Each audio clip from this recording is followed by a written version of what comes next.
Telangana public service commission TGPSC మనకు ఇందులో group 1 అనేది ఉంటుంది, గ్రూప్ 2 ఉంటుంది, గ్రూప్ 3 ఉంటుంది, గ్రూప్ 4 ఉంటుంది. ఇంకా అనేక పోటీ పరీక్షలను టీజీపీఎస్సి నిర్వహిస్తుంది. ఇందులో మెయిన్గా మనకు గ్రూప్ 2 అండ్ 3 గ్రూప్ 2 అండ్ 3ని తీసుకుంటే మనకు గ్రూప్ 2, 3లో డిఫరెన్స్ ఏంటంటే గ్రూప్ 2కు గ్రూప్ 3కి difference Telangana public service commission నిర్వహించేది. ఇక్కడ గ్రూప్ 2లో 4 పేపర్లు ఉంటాయి, మనకు గ్రూప్ 3లో 3 పేపర్లు ఉంటాయి. అంటే గ్రూప్ 2కు 3కి డిఫరెన్స్ అదే, ఒక పేపరు మనకు 2లో ఎక్కువ ఉంటుంది, 3లో తక్కువ ఉంటుంది. అంటే 3 అంటే మనకు 3 పేపర్లు, 2 అంటే 4 పేపర్లు. అంటే మనం గ్రూప్ 2కు చదివితే మనం గ్రూప్ 3కి చదవాల్సిన అవసరం లేదు. కాబట్టి రెండింటికి సేమ్ సిలబస్ ఉంటుంది. కాబట్టి జనరల్గా ఎవరు కూడా గ్రూప్ 2కి చదివిన వాళ్ళు ప్రత్యేకంగా గ్రూప్ 3కి ఎవరు కూడా చదవరు, యాజ్ ఇట్ ఈస్ సిలబస్. కాబట్టి అంటే మనం గ్రూప్ 2 అన్నీ కూడా గెస్టెడ్ పోస్టులు, గ్రూప్ 3 అనేది నాన్ గెస్టెడ్ పోస్టులు. కాబట్టి మనకు ఈ గ్రూప్ 2లో మెయిన్గా పేపర్ 1 అనేది ఒక పార్ట్. పేపర్ 1 సిలబస్ మనకు 150 మార్క్స్ ఉంటుంది. అంటే 150 మార్క్స్ సిలబస్ ఉంటుంది.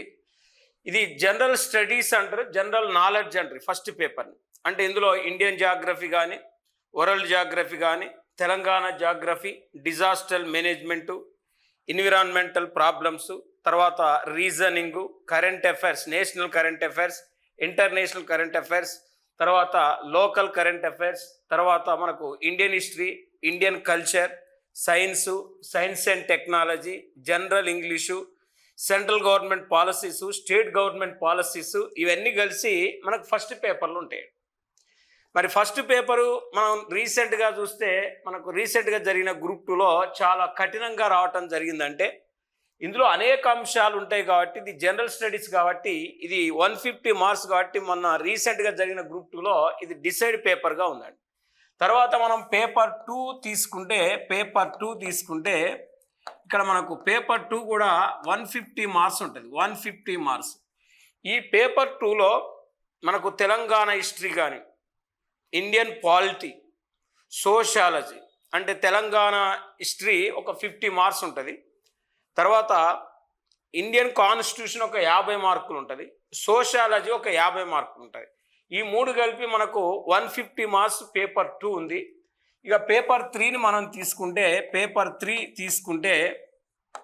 ఇక్కడ మేజర్గా ఈ పేపర్ 3 కూడా 150 మార్క్స్, పేపర్ 3 కూడా 150 మార్క్స్. మరి ఈ 150 మార్క్స్ పేపర్ 3 కూడా 150 మార్క్స్. కాబట్టి మేజర్గా ఇందులో Indian economy, Telangana economy, development economy అని 3 పార్ట్స్ ఉంటాయి. ఈ Indian economy, Telangana economy, development economy 3 parts కలిపి మనకు 150 మార్క్స్ ఉంది. 150 మార్క్స్ ఉంది. కాబట్టి ఇది కూడా మనకు చాలా ఇంపార్టెంట్ అంశంగా, ఇంపార్టెంట్ టాపిక్గా మనం చెప్పుకోవచ్చు.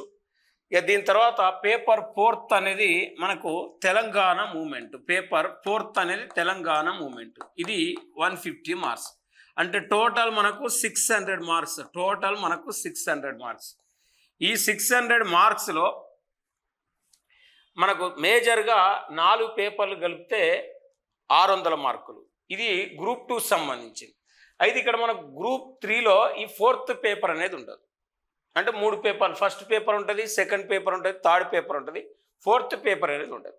కాబట్టి ఇక్కడ మనకు మెయిన్గా ఇది గ్రూప్ 2కి సంబంధించిన అంశం. ఇప్పుడు నేను డీల్ చేసే సబ్జెక్ట్ ఏంటంటే ఇక్కడ పేపర్ 3 అనేది మనం తీసుకుంటే పేపర్ 3 అంటే ఇక్కడ మేజర్గా మనం పరిగణలోకి తీసుకుంటే ఇక్కడ పేపర్ 3 టీజీపీఎస్సి నిర్వహించే గ్రూప్ 2 అండ్ గ్రూప్ 3లో మనకు పేపర్ 3కి సంబంధించి ఎకానమీ అంటాం. ఎకానమీ అంటే ఈ ఎకానమీ సంబంధించి మనం స్టడీ చేస్తే మరి ఇక్కడ మొత్తం 150 మార్క్స్. రీసెంట్గా జరిగిన గ్రూప్ 2లో చాలా కఠినంగా, చాలా హార్డ్గా మనకు పేపర్ రావటం జరిగిందండి. అంటే మనకు రీసెంట్గా జరిగిన గ్రూప్ 2లో first paper and third paper చాలా డెప్త్గా వచ్చినాయి. కాబట్టి మరి ఇప్పుడు గ్రూప్ 2లో మనకు డిసైడ్ చేసింది ఏంటంటే పేపర్ 3 మాత్రమే. మనకు ఫ్యూచర్లో రాబోయే గ్రూప్ 2 నోటిఫికేషన్లో, రాబోయే గ్రూప్ 2లో కూడా మనకు పేపర్ 3 అనేది చాలా కీలకమైనది కాబట్టి మరి ఈ పేపర్ 3 మనకు మేజర్గా ఎకానమీ, ఆర్థిక వ్యవస్థ ఎకానమీ అంటాం. అంటే ఇది మొత్తం మనకు 150 మార్క్స్గా ఈ పేపరు నిర్ధారించబడింది. 150 మార్కులుగా నిర్ధారించబడింది. మరి 150 మార్కులుగా నిర్ధారించబడింది కాబట్టి ఈ 150 మార్క్స్లో మనం పరిగణలోకి తీసుకుంటే స్టడీ చేస్తే మెయిన్గా నెంబర్ 1 ఇక్కడ ఇండియన్ ఎకానమీ అనేది ఒక పార్ట్. ఇండియన్ ఎకానమీ అనేది ఒక పార్ట్. ఇక్కడ చూడండి, ఇండియన్ ఎకానమీ అనేది ఒక పార్ట్ చూడండి. రెండవది తెలంగాణ ఎకానమీ. తెలంగాణ ఎకానమీ అనేది రెండో పార్ట్. మూడో పార్ట్ ఏంటంటే, థర్డ్ పార్ట్ ఏంటంటే development economy. Development economy, development economy ఇలా 3 పార్ట్స్గా విభజించబడ్డాయి. మరి Indian economy, Telangana economy, development economy మొత్తం 3 పార్ట్స్గా మనకు ఎకానమీ అనేది విభజించబడ్డది కాబట్టి ఇందులో 50 మార్క్స్, ఇందులో 50 మార్క్స్, ఇందులో 50 మార్క్స్ మొత్తం మనకు 150 మార్క్స్గా మనకు సిలబస్ డిక్లేర్ చేయటం జరిగింది. అంటే 150 మార్క్స్ అంటే చూడండి చాలా డిసైడ్ ఫ్యాక్టర్ గ్రూప్ 2లో ఎకానమీ పేపర్ థర్డ్ పేపర్.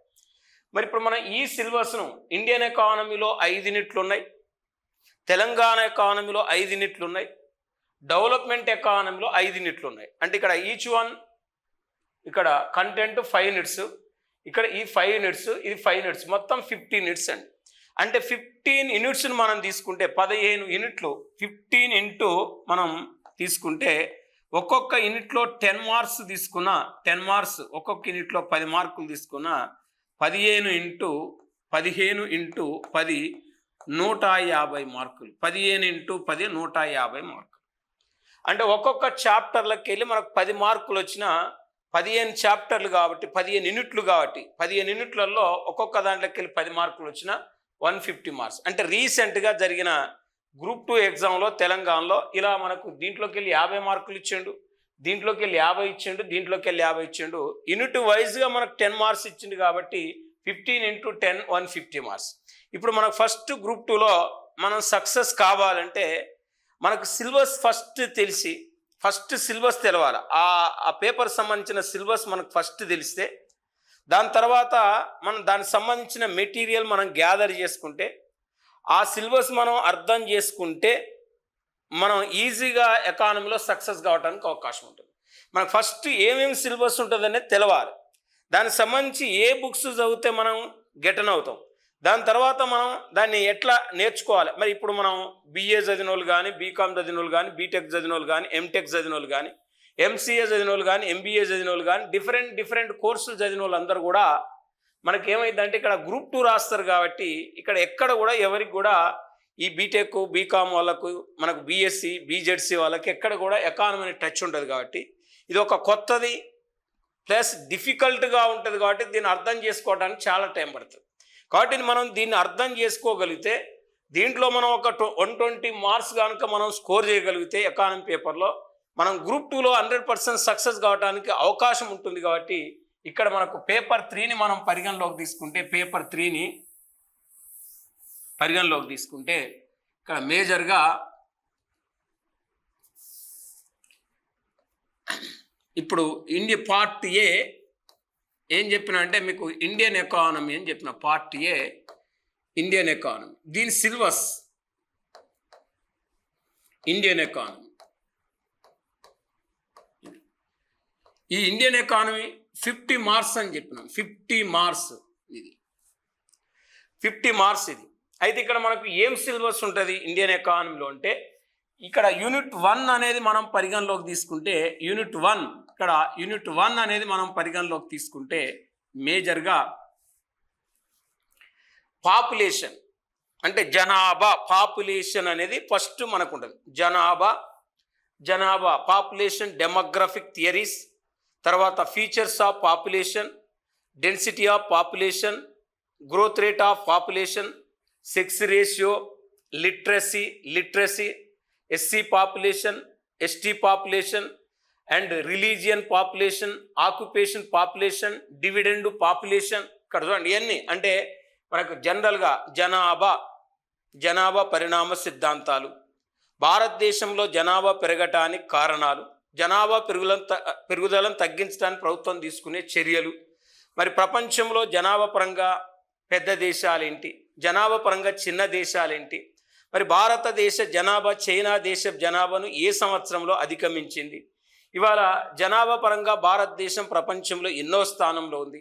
మరి ఇప్పుడు వాస్తవానికి జనాభా లెక్కలు ఎన్ని సంవత్సరాలకు ఒకసారి సేకరిస్తారు, మొదటిసారిగా జనాభా లెక్కలు ఏ సంవత్సరంలో సేకరించడం జరిగింది, మరి 2011వ సంవత్సరంలో సేకరించిన జనాభా లెక్కలు ఎన్నోవయి, మరి ఇప్పుడు వాస్తవానికి జనాభా లెక్కలను ఏ పద్ధతిలో సేకరిస్తారు, ఎవరు సేకరిస్తారు, మరి జనరల్గా ఈ జనాభా లెక్కల రిజిస్టర్ ప్రస్తుతం ఎవరు, మరి జనాభా లెక్కల రిజిస్టర్ యొక్క ప్రధాన కార్యాలయం ఎక్కడుంది, దానికి సంబంధించి తర్వాత మనం చూస్తే ఇక్కడ మెయిన్గా భారతదేశం వైశాల్యంలో ఎన్నో స్థానంలో ఉంది, జనాభాలో ఎన్నో స్థానంలో ఉంది. మరి జనాభా పరంగా మనకు చూస్తే ఇక్కడ మేజర్గా మన 2011 ప్రకారం రెండో పెద్ద దేశం, ఇప్పుడు మొదటి పెద్ద దేశం. మరి జనాభాని మెయిన్గా జనసాంద్రత అంటే ఏంది, జనసాంద్రతను ఎట్లా కొలుస్తారు, డెన్సిటీ ఆఫ్ పాపులేషన్. మరి జనాభా పరిణామ సిద్ధాంతం అంటే ఏంది, ఆ పాపులేషన్ డెమోగ్రఫిక్ ట్రాన్సిషన్ థియరీని ఎవరు ప్రతిపాదించారు, మరి జనాభా పరిణామ సిద్ధాంతంలో మొదటి దశలో లక్షణం ఎలా ఉంటుంది, రెండో దశ లక్షణం ఎలా ఉంటుంది, మూడో దశ లక్షణం ఎలా ఉంటుంది, మరి నాలుగో దశ లక్షణం ఎలా ఉంటుంది, తర్వాత ఈ జనాభా భారతదేశంలో జనాభా పెరుగుదలని ఎన్ని దశలుగా మనం విభజించవచ్చు, మరి మొదటి దశ ఎప్పటి నుంచి ఎప్పటి వరకు, రెండో దశ ఎప్పటి నుంచి ఎప్పటి వరకు, మూడో దశ ఎప్పటి నుంచి ఎప్పటి వరకు, నాలుగో దశ ఎప్పటి నుంచి ఎప్పటి వరకు. మరి ప్రపంచ జనాభా ఏ తేదీన 500 కోట్లకు చేరుకుంది అంటాడు. అంటే ఇక్కడ మనకు పాపులేషన్ సంబంధించి మనకు ఫస్ట్ యూనిట్ కాబట్టి పాపులేషన్ సంబంధించి మొదటి యూనిట్ కాబట్టి ఇక్కడ 5 బిలియన్లు 5 బిలియన్స్ అంటే 500 కోట్లు 500 కోట్లు 5 బిలియన్లు 500 కోట్లు అంటే ప్రపంచ జనాభా 500 కోట్లకు ఎప్పుడు చేరుకుంది అంటాడు. మరి ప్రపంచ జనాభా 600 కోట్లు అంటే 6 బిలియన్స్ ఇక్కడ ప్లస్ ప్రపంచ జనాభా 7 బిలియన్స్ అంటే 700 కోట్లకు ఎప్పుడు చేరుకుంది అంటారు. అంటే 700 కోట్లకు ఎప్పుడు చేరుకుంది అంటారు. అంటే ఇక్కడ ఇవి మన కాంపిటేటివ్ పరంగా చాలా ఇంపార్టెంట్. అంటే ఎప్పుడైతే 1987 జూలై 11వ తారీఖు నాడు 1987 జూలై 11న ప్రపంచ జనాభా కరెక్ట్గా 500 కోట్లు చేరుకుంది. అంటే 500 కోట్స్ అంటే 100 కోట్లు అంటే 1 బిలియన్, 100 కోట్లు అంటే 1 బిలియన్ అంటే 5 బిలియన్లకు ప్రపంచ జనాభా 1987 జూలై 11న చేరుకుంది. కాబట్టి ఆ రోజు నుంచి మనం ప్రపంచ జనాభా దినోత్సవం జరుపుకుంటాం. అంటే వరల్డ్ పాపులేషన్ డే ఎప్పుడు జరుపుకుంటారంటే జూలై 11న వరల్డ్ పాపులేషన్ డే అనేది జరుపుకుంటారు. కాబట్టి ఇక్కడ మనం జనరల్గా మనం తీసుకుంటే ఇది వాస్తవానికి 1999లో ప్రపంచ జనాభా 600 కోట్ల చేరుకుంది. మరి 2011 అక్టోబర్ 31 నాటికి ప్రపంచ జనాభా 700 కోట్లకు చేరుకుంది. 700 కోట్లకు చేరుకుంది. అంటే జనరల్గా మనం స్టడీ చేస్తే అధ్యయనం చేస్తే మరి 700 కోట్లకు ప్రపంచ జనాభా చేరుకుంది. కాబట్టి మరి ఇది మనం పరిగణలోకి తీసుకుంటే ఇక్కడ దీనికి సంబంధించిన వివరాలు.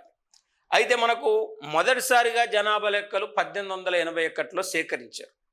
ఆనాటి నుంచి క్రమం తప్పకుండా ప్రతి 10 సంవత్సరాలకు ఒకసారి జనాభా లెక్కలను సేకరిస్తున్నారు.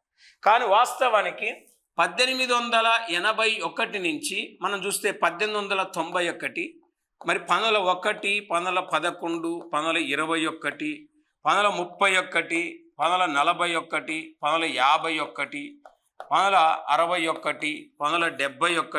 1981, 1991, 2001, 2011 మీరు చూడండి 1 2 3 4 5 6 7 8 9 10 11 12 13 14 అంటే ఇక్కడ మనకు 1881 1881 ఇక్కడ 1872లో కూడా మొదటిసారిగా సేకరించారు. అంటే 1 2 3 4 5 6 7 8 9 10 11 12 13 14 15 అంటే ఇప్పటి వరకు 15 సార్లు జనాభా లెక్కల సేకరణ జరిగింది. వాస్తవానికి 2021లో జనాభా లెక్కలు సేకరించాలి, కానీ ఇప్పటి వరకు 2021లో జనాభా లెక్కల సేకరణ అనేది ఇప్పటి వరకు మనకు జరగలేదు. అది క్రమం తప్పకుండా జరిగే జనాభా లెక్కల సేకరణ 2021లో అయిపోయింది. అంటే ఇప్పటి వరకు 2011 వరకు సేకరించారండి, క్రమం తప్పకుండా 10 years వరకు. మనకు పోటీ పరీక్షల్లో గత చాలా కాంపిటేటివ్ ఎగ్జామ్లో ఏమడిగిందంటే 1921వ సంవత్సరాన్ని భారతదేశ చరిత్రలో ఏమని పిలుస్తారని అడిగాడు. అంటే మనకు 1921వ సంవత్సరాన్ని భారతదేశ చరిత్రలో ఏమని పిలుస్తారని అడిగినప్పుడు ఇక్కడ 1921 సంవత్సరాన్ని భారతదేశ చరిత్రలో ఏమని పిలుస్తారంటే గ్రేట్ డివైడింగ్ ఇయర్గా పిలుస్తారు, గొప్ప విభాజక సంవత్సరంగా పిలుస్తారు. అంటే గొప్ప విభాజక సంవత్సరంగా 1921 సంవత్సరాన్ని పిలుస్తారు. ఎందుకు గొప్ప విభాజక సంవత్సరంగా 1921 భారతదేశ చరిత్రలో పిలుస్తారంటే దాన్ని పిలవడానికి రీజన్ ఏంటంటే, గొప్ప విభాజక సంవత్సరంగా భారతదేశ చరిత్రలో 1921 పిలవడానికి రీజన్ ఏంటంటే 1921లో మనకు మేజర్గా ఆ సంవత్సరంలో బర్త్ రేట్ కంటే డెత్ రేట్ ఎక్కువ ఉంది. అంటే ఆ సంవత్సరం పుట్టిన వాళ్ళకంటే చనిపోయిన వాళ్ళు ఎక్కువ ఉన్నారు. అంటే death rate more than birth rate first 1921 అంటే జననాల రేటు కంటే మరణాల రేటు ఆ సంవత్సరంలో ఎక్కువ ఉంది. కాబట్టి ఆ సంవత్సరంలో భారతదేశ జనాభా వృద్ధి రేటు అనేది రుణాత్మకమైంది. కాబట్టి దాని భారతదేశ చరిత్రలో గొప్ప విభాజక సంవత్సరంగా 1921 దీన్ని పిలుస్తారు. ఇది మనం చాలాసార్లు పోటీ పరీక్షల్లో అడిగిన బిట్, ఇది చాలాసార్లు కాంపిటేటివ్ ఎగ్జామ్లో అడిగిన బిట్ ఇది. కాబట్టి 1921 ఇంకా మనకు జనరల్గా ఈ పాపులేషన్ డెమోగ్రఫిక్ థియరీ అని ఉంటుంది, జనాభా పరిణామ సిద్ధాంతం తెలుసుకోవాలి. ఇంకా ఎక్కువ ఏం తెలుసుకోవాలంటే ఇక్కడ మనకు డెన్సిటీ ఆఫ్ పాపులేషన్. అంటే డెన్సిటీ ఆఫ్ పాపులేషన్ అంటే జనసాంద్రత, అంటే ఒక చదరపు కిలోమీటర్కి ఎంతమంది నివసిస్తారో తెలియజేసేది జనసాంద్రత. ఆ జనసాంద్రత నిర్ధారించే అంశాలు ఏంటి అంటాడు. అంటే జనసాంద్రత నిర్ధారించే అంశాలు ఏంటి అన్నప్పుడు కూడా మనం మేజర్గా జనసాంద్రత సంబంధించిన అంశాలు అంటే నేల స్వభావాన్ని బట్టి కానీ, శీతోష్ణ స్థితిని బట్టి కానీ, సామాజిక అంశాలను బట్టి కానీ, ఆర్థిక అంశాలను బట్టి కానీ, సాంస్కృతిక అంశాలను బట్టి కానీ, పారిశ్రామిక అంశాలను బట్టి కానీ, ఖనిజాలను కానీ, వాటర్ లభించే ప్రాంతాలను బట్టి కానీ జనసాంద్రత అనేది ఉంటుంది. ఎక్కడైతే అర్బనైజేషన్ ఉంటుందో, ఎక్కడైతే ఇండస్ట్రియలైజేషన్ ఎక్కువ ఉంటుందో, ఎక్కడైతే బిజినెసైజేషన్ ఎక్కువ ఉంటుందో అక్కడ డెన్సిటీ ఆఫ్ పాపులేషన్ ఎక్కువ ఉండడానికి కారణం. ఇప్పుడు హైదరాబాద్లో జనసాంద్రత ఎక్కువ.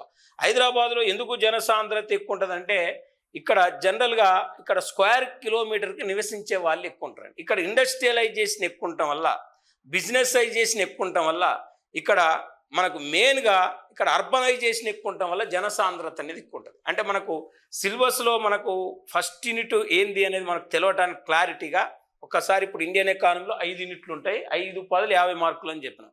5 యూనిట్లో ఫస్ట్ యూనిట్ ఒక్కసారి చూడండి, జనాభా పరిణామ సిద్ధాంతాలు, జనసాంద్రత, అక్షరాస్యత, స్త్రీ పురుష నిష్పత్తి, జనాభా పెరుగుదల కారణాలు, జనాభా పెరుగుదల వల్ల ఏర్పడే సమస్యలు, జనాభా పెరుగుదలను తగ్గించడానికి ప్రభుత్వం తీసుకునే చర్యలు, ప్లస్ జనాభా పాలసీలు, జనాభా చట్టాలు, మరి ఇక్కడ మనకు స్త్రీ పురుష నిష్పత్తి, జనాభా వృద్ధి రేటు, ఎస్సీ జనాభా, ఎస్టీ జనాభా, మతాల జనాభా, డివిడెండ్ పాపులేషన్, ఆక్యుపేషన్ పాపులేషన్ అని అంటే వృత్తుల వారి జనాభా. ఇదంతా మనకు ఏంటిది అంటే యూనిట్ 1కి సంబంధించిన సిలబస్. మరి యూనిట్ 1కి సంబంధించిన సిలబస్ కాబట్టి ఇదంతా చదివితే ఒక మనం 40-50 పేజీల ఇన్ఫర్మేషన్ కనుక మనం గ్యాదర్ చేస్తే ఒక 10 మార్కులు మనకి ఇందులో నుంచి రావటానికి అవకాశం ఉంటుంది. కాబట్టి ఇది యూనిట్ 1కి సంబంధించిన సిలబస్. యూనిట్ 2ను మనం తీసుకుంటే, యూనిట్ 2 సిలబస్ మనం తీసుకుంటే ఇండియన్ ఎకానమీలో ఇక్కడ మెయిన్గా ఇది నేషనల్ ఇన్కమ్ సంబంధించినది. నేషనల్ ఇన్కమ్, జాతీయ ఆదాయం, ఇది సెకండ్ యూనిట్లో ఉండే సిలబస్. అంటే జాతీయ ఆదాయము అంటే ఏంటిది, జాతీయ ఆదాయాన్ని నిర్ణయించే అంశాలేంటి, జాతీయ ఆదాయ భాగాలేంటి, జాతీయ ఆదాయ భావనలేంటి, మరి ఇప్పుడు జాతీయ ఆదాయంలో వివిధ రంగాల వాటా ఎంత అంటే ఇప్పుడు మనం ఫస్ట్ ఏం నేర్చుకోవాలి, definition of national income first తెలుసుకోవాల్సింది. అంటే జాతీయ ఆదాయ నిర్వచనాలు అంటే సైమన్ కుజ్నెట్ నిర్వచనం కానీ, మార్షల్ నిర్వచనం కానీ, ఏసీ పిగు నిర్వచనం కానీ, తర్వాత మనకు 1949లో జాతీయ ఆదాయ అంచనాల కమిటీ యొక్క నిర్వచనం కానీ, నెక్స్ట్ మనకు ఇక్కడ మెయిన్గా సిఎస్ఓ సెంట్రల్ స్టాటిస్టికల్ ఆర్గనైజేషన్ సంస్థ జాతీయ ఆదాయం చెప్పిన నిర్వచనం కానీ, తర్వాత జాతీయ ఆదాయాన్ని నిర్ణయించే అంశాలు సెకండ్ టైప్లో డిటర్మినేషన్ ఆఫ్ నేషనల్ ఇన్కమ్ అంటే జాతీయ ఆదాయాన్ని ఏ అంశాలు నిర్ణయిస్తాయి, ఎగ్జాంపుల్ నేచర్ అంటే సహజ వనరులు, నెక్స్ట్ జాతీయ ఆదాయం నిర్ణయించే శ్రమ లేబర్, జాతీయ ఆదాయం నిర్ణయించేది క్యాపిటల్ మూలధనం, జాతీయ ఆదాయం నిర్ణయించేది వ్యవస్థాపన ఆర్గనైజేషన్. ఇవి జాతీయ ఆదాయం నిర్ణయించే అంశాలు. తర్వాత ఎస్టిమేషన్ ఆఫ్ నేషనల్ ఇన్కమ్ అంటే జాతీయ ఆదాయ అంచనాలు. జాతీయ ఆదాయ అంచనాలు అంటే మన దేశంలో మొదటిసారిగా జాతీయ ఆదాయాన్ని ఎవరు లెక్కించడం జరిగింది. మరి భారతదేశంలో మొదటిసారిగా జాతీయ ఆదాయాన్ని ఎవరు లెక్కించారు అంటే వాస్తవానికి 1867-68లో దాదాబాయిని ఎవరో లెక్కించడం జరిగింది. చాలామందికి ఇక్కడ కన్ఫ్యూజ్ ఏమవుతారంటే ఇలాంటి క్వశ్చన్స్ మనకు వచ్చినప్పుడు మనం ఎక్కడ మిస్టేక్ చేస్తామంటే భారతదేశంలో మొట్టమొదటిసారిగా జాతీయ ఆదాయం లెక్కించింది ఎవరు అంటాడు అన్నప్పుడు అక్కడ VK.R.V. రావు ఇస్తాడు, దాదాబాయి నెహ్రోజ్ ఇస్తాడు, సిర్రాస్ ఇస్తాడు, R.C. దేశాయ్ ఇస్తాడు. అప్పుడు మనం ఏం చేస్తాం, భారతదేశంలో మొట్టమొదటిసారిగా జాతీయ ఆదాయం లెక్కించింది ఎవరు అన్నప్పుడు మనం దాదాబాయి నెహ్రోజ్ అనేది ఆన్సర్ చేయాలి. మరి దాదాబాయి నెహ్రోజ్ అనేది ఆన్సర్ చేయాలి. కానీ ఇక్కడ మనకు మేజర్గా భారతదేశంలో మొట్టమొదటిసారిగా శాస్త్రీయ పద్ధతిలో జాతీయ ఆదాయం లెక్కించింది ఎవరు అంటే మరి జనరల్గా మనం చూస్తే శాస్త్రీయ పద్ధతిలో మన దేశంలో జాతీయ ఆదాయం లెక్కించింది VK.R.V. రావు.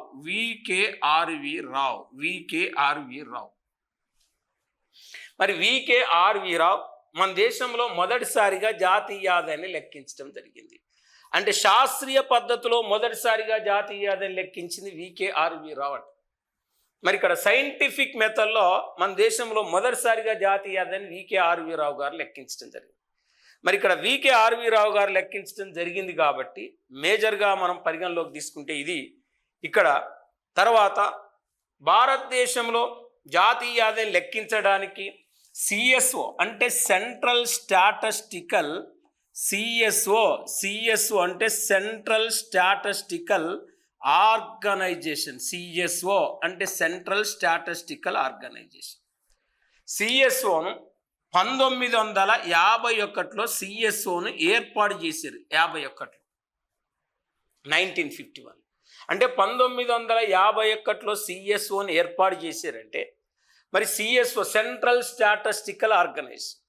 ఈ CSO ప్రస్తుతం భారతదేశంలో జాతీయ ఆదాయం లెక్కించే సంస్థ ఏందంటాడు.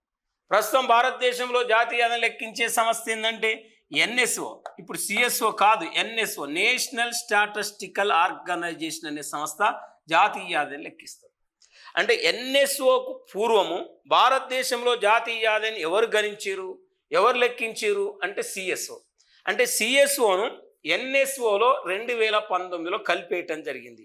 కలిపేసిన తర్వాత అంటే 2019-20 నుంచి మన దేశంలో జాతీయ ఆదాయాన్ని గణిస్తుంది నేషనల్ స్టాటిస్టికల్ ఆర్గనైజేషన్ అనే సంస్థ జాతీయ ఆదాయాన్ని గణిస్తుంది. కాబట్టి NSO అనే దాన్ని మనం ఆన్సర్గా పరిగణలోకి తీసుకోవాలి. NSO మనం ఆన్సర్ చేయాలి. ఈ నేషనల్ స్టాటిస్టికల్ ఆర్గనైజేషన్ అనేది మనం ఆన్సర్గా పరిగణలోకి తీసుకోవాలి. మరి ఇది తర్వాత ఇప్పుడు ఇంకా మనకు అడిగితే జాతీయ ఆదాయం లెక్కించే పద్ధతులు అంటాడు. మరి వాస్తవానికి estimation of national income methods అంటే మన దేశంలో జాతీయ ఆదాయం లెక్కించడానికి ఎన్ని పద్ధతులు ఉన్నాయి అంటే వాస్తవానికి జాతీయ ఆదాయం లెక్కించడానికి ఇక్కడ మనకు అవుట్పుట్ మెథడ్ అనేది ఒకటి ఉంది. అవుట్పుట్ మెథడ్ ఒకటి. 2 ఇన్కమ్ మెథడ్ చూడండి. ఇన్కమ్ మెథడ్ మూడు ఎక్స్పెండిచర్ మెథడ్. అంటే ఎక్స్పెండిచర్ మెథడ్. మరి output method, income method, expenditure method, మొత్తం 3 మెథడ్లు ఉన్నాయి. అంటే 3 మెథడ్లు ఉన్నప్పుడు ఇప్పుడు వాస్తవానికి ఉత్పత్తి మదింపు పద్ధతి ఎక్కడ వాడతారు, ఆదాయాల మదింపు పద్ధతి ఎక్కడ వాడతారు, వ్యయాల మదింపు పద్ధతి ఎక్కడ వాడతారు, అంటే ఈ 3 పద్ధతులు ఎక్కడ వాడతారు, మరి ఈ 3 పద్ధతుల వల్ల ఈ జాతీయ ఆదాయం లెక్కించడం వల్ల ఎదురయ్యే సమస్యలు ఏంటి, ఆ సమస్యలు మరి తీసుకోవాల్సిన జాగ్రత్తలు ఏంటి, ఉత్పత్తి మదింపు పద్ధతి ద్వారా జాతీయ ఆదాయం లెక్కించేటప్పుడు ఎదురయ్యే సమస్యలు ఏంటి, తీసుకోవాల్సిన జాగ్రత్తలు ఏంటి అనేది మనం తీసుకోవాలి. ఎట్లా అడుగుతారు క్వశ్చన్, భారతదేశంలో జాతీయ ఆదాయం మదింపు పద్ధతులు అంటాడు. నెంబర్ 1 ప్రొడక్షన్ మెథడ్ అంటాడు, నెంబర్ 2 ఇన్కమ్ మెథడ్ అంటాడు, నెంబర్ 3 ఎక్స్పెండిచర్ మెథడ్ అంటాడు, నెంబర్ 4 పైవన్నీ అంటాడు. అంటే మన దేశంలో జాతీయ ఆదాయం లెక్కించడానికి వాస్తవానికి 3 మెథడ్లు ఉన్నాయి కాబట్టి 3 మెథడ్లు మనం గుర్తుపెట్టుకోవాలి. తర్వాత మనం చూస్తే ఇక్కడ concept of national income, components of national income అంటాడు. జాతీయ ఆదాయ భాగాలు, జాతీయ ఆదాయ భావనలు. అంటే జాతీయ ఆదాయ భాగాలు, జాతీయ ఆదాయ భావనలు అంటే ఇక్కడ మనకు జనరల్గా నేషనల్ ఇన్కమ్ అనేది తీసుకున్నప్పుడు CI plus GX minus M plus R minus P plus S minus IT minus D and TP, ఇవన్నీ జాతీయ ఆదాయంలో ఉండే కాన్సెప్ట్లు, కంపోనెంట్స్ ఆఫ్ నేషనల్ ఇన్కమ్ అంటారు వీటిని. అంటే కంపోనెంట్స్ ఆఫ్ నేషనల్ ఇన్కమ్ అంటే ఇక్కడ మనకు C అంటే కన్జంప్షన్ వినియోగం కానీ, I అంటే ఇన్వెస్ట్మెంట్ కానీ, G అంటే గవర్నమెంట్ ఎక్స్పెండిచర్ కానీ, మరి ఇక్కడ X అంటే ఎక్స్పోర్ట్స్ కానీ, M అంటే ఇంపోర్ట్స్ కానీ, R అంటే రిసిప్ట్ కానీ, P అంటే పేమెంట్ కానీ, S అంటే సబ్సిడీలు, IT అంటే ఇండైరెక్ట్ ట్యాక్స్, ఇక్కడ D అంటే డిప్రిషియేషన్, TP అంటే ట్రాన్స్ఫర్ పేమెంట్. అంటే ఇప్పుడు మనం జాతీయ ఆదాయంలో ఏం కలపాలి, జాతీయ ఆదాయంలో ఏం తీసేయాలి అనేది తెలుసుకోవాలంటే ఈ కాన్సెప్ట్ల మీద మనకు అవగాహన ఉండాలి. ఈ కాన్సెప్ట్లు మనకు బాగా తెలిసినప్పుడు మాత్రమే మనం ఆన్సర్లు చేయడానికి అవకాశం ఉంటుంది. కాబట్టి ఇవి ఏంటిదంటే ఇక్కడ జాతీయ ఆదాయ భాగాలు. మరి ఇప్పుడు జాతీయ ఆదాయ భావనలు అంటే మనకు ఏమొస్తాయి అంటే ఇక్కడ మనకు జనరల్గా GNP కానీ, GDP కానీ, NNP కానీ, NDP కానీ, NDP కానీ, ప్లస్ ఇక్కడ ప్రైవేట్ ఇన్కమ్ చూడండి, ప్రైవేట్ ఇన్కమ్ జాతీయ ఆదాయ భావనలో ఇంకా మనకు పర్సనల్ ఇన్కమ్. నెక్స్ట్ మనం తీసుకుంటే డిస్పోజబుల్ ఇన్కమ్. తర్వాత మనకు పర్ క్యాపిటల్ ఇన్కమ్ చూడండి, పర్ క్యాపిటల్ ఇన్కమ్. ఏంటి జాతీయ ఆదాయ భావనలు, కాన్సెప్ట్ ఆఫ్ నేషనల్ ఇన్కమ్ అంటాం.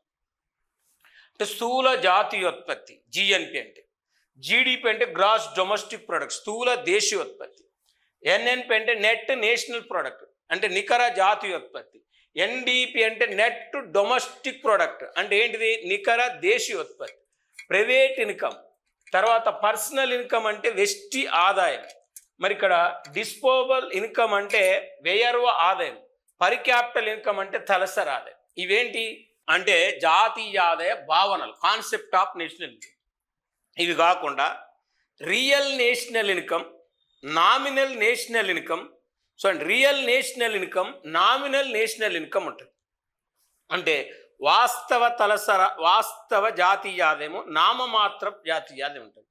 వాస్తవ తలసరి ఆదాయం, నామమాత్ర తలసరి ఆదాయం, జీవన నాణ్యత, జీవన ప్రమాణ స్థాయి అని ఉంటుంది. ఇవి జాతీయ ఆదాయం యొక్క భావనలు. ఇవి కాకుండా జనరల్గా చూస్తే ఇందులో 2 పార్ట్స్ ఉంటాయి. ఒకటి ఏంటిదంటే GNP MP, GNP FC. ఇక్కడ GDP MP, GDP FC, NNP MP, NNP FC, NDP MP, NDP, FC. ఇది చూడండి, ఇవి మళ్ళీ 2 టైప్స్ ఉంటాయి. జిఎన్పి 2 టైప్స్ ఉంటుంది, జిడిపి 2 టైప్స్ ఉంటుంది, ఎన్ఎన్పి 2 టైప్స్ ఉంటుంది, ఎన్డిపి 2 టైప్స్ ఉంటుంది. అంటే market price in gross national product, factor cost of gross national product. ఇక్కడ మార్కెట్ ధరలో స్థూల జాతీయోత్పత్తి, ఉత్పత్తి కారకాల ఖరీదుష్ట స్థూల జాతీయోత్పత్తి. మార్కెట్ ధరలో స్థూల దేశీయోత్పత్తి, ఉత్పత్తి కారకాల ఖరీదుష్ట స్థూల దేశీయోత్పత్తి. మరి మార్కెట్ ధరలో నికర జాతీయోత్పత్తి, ఉత్పత్తి కారకాల ఖరీదుష్ట నికర జాతీయోత్పత్తి. మార్కెట్ ధరలో నికర దేశీయోత్పత్తి, ఉత్పత్తి కారకాల ఖరీదుష్ట నికర దేశీయోత్పత్తి. మరి ఈ విధంగా మనకి ఈ విధంగా ఉన్నాయంటే మనం జనరల్గా మనం ఒకసారి పరిగణలోకి తీసుకుంటే ఇది కాన్సెప్ట్లో సంబంధించింది. ఇప్పుడు మనం జాతీయ ఆదాయ నిర్వచనాలు చెప్పుకున్నాం, జాతీయ ఆదాయాన్ని నిర్ణయించే అంశాలు చెప్పినాం, జాతీయ ఆదాయాన్ని కొలమానాలు, తర్వాత జాతీయ ఆదాయం కొలమానాల తర్వాత జాతీయ ఆదాయం కొలిచే పద్ధతులు, జాతీయ ఆదాయ భాగాలు, జాతీయ ఆదాయ భావనలు. ఇంకా మనం యూనిట్ 2లో నేషనల్ ఇన్కమ్ మీద ఏం స్టడీ చేయాల్సి ఉంటుందంటే జాతీయ ఆదాయంలో వివిధ రంగాల వాటా, అంటే share of contribution of different sector in GDP. మరి జాతీయ ఆదాయంలో వివిధ రంగాల వాటా అన్నప్పుడు ప్రాథమిక రంగం వాటా ఎంత, ద్వితీయ రంగం వాటా ఎంత, తృతీయ రంగం వాటా ఎంత, primary share of primary sector, share of secondary sector, share of territory sector. అంటే జాతీయ ఆదాయంలో ప్రాథమిక రంగం వాటా, ద్వితీయ రంగం వాటా, తృతీయ రంగం వాటా, 3 రంగాల వాటాలు ఉంటాయి. 3 రంగాల వాటాలు. మరి 3 రంగాల వాటాలు ఉన్నప్పుడు ఏ రంగం వాటా ఎంత, ఏ రంగం వాటా ఎంత అనేది మనం చూడాలి. అలా మనకు ప్రభుత్వ రంగం వాటా ఎంత, ప్రైవేట్ రంగం వాటా ఎంత, సంఘటిత రంగం వాటా ఎంత, అసంఘటిత రంగం వాటా ఎంత. మరి పిపిపి పరంగా అంటే purchasing power priority, purchasing power priority PPP పరంగా భారతదేశం ఎన్నో పెద్ద దేశం, ప్లస్ జీడిపి పరంగా ప్రపంచంలో భారత ఆర్థిక వ్యవస్థ ఎన్నో స్థానం ఆక్రమించింది. అంటే జీడిపి పరంగా ప్రపంచంలో భారత ఆర్థిక వ్యవస్థ ఎన్నో స్థానం ఆక్రమించింది జీడిపి పరంగా. మరి ఇది గ్రాస్ డొమెస్టిక్ ప్రోడక్ట్ అని, గ్రాస్ డొమెస్టిక్ ప్రోడక్ట్ జీడిపి పరంగా అంటున్నాం. మరి ఇప్పుడు ఇది జనరల్గా మనం పరిగణలోకి తీసుకుంటే ఇది సెకండ్ యూనిట్ మొత్తం కూడా మనకు జాతీయ ఆదాయానికి సంబంధించిన కాన్సెప్ట్లు. ఇప్పుడు మనం ఫస్ట్ యూనిట్ ఇండియన్ ఎకానమీలో ఏముంటుంది చెప్పిన, సెకండ్ యూనిట్ ఇండియన్ ఎకానమీలో ఏముంటుంది చెప్పిన. ఇక థర్డ్ యూనిట్ మనం పరిగణలోకి తీసుకుంటే ఇక్కడ 3వ యూనిట్ అనేది మనం ఏముంది అంటే agriculture sector. Unit 3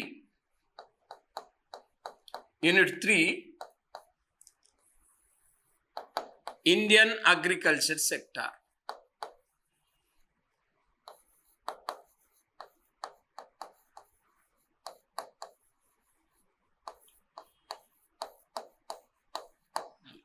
Indian agriculture sector ఇది 3వ యూనిట్ మొత్తం కూడా.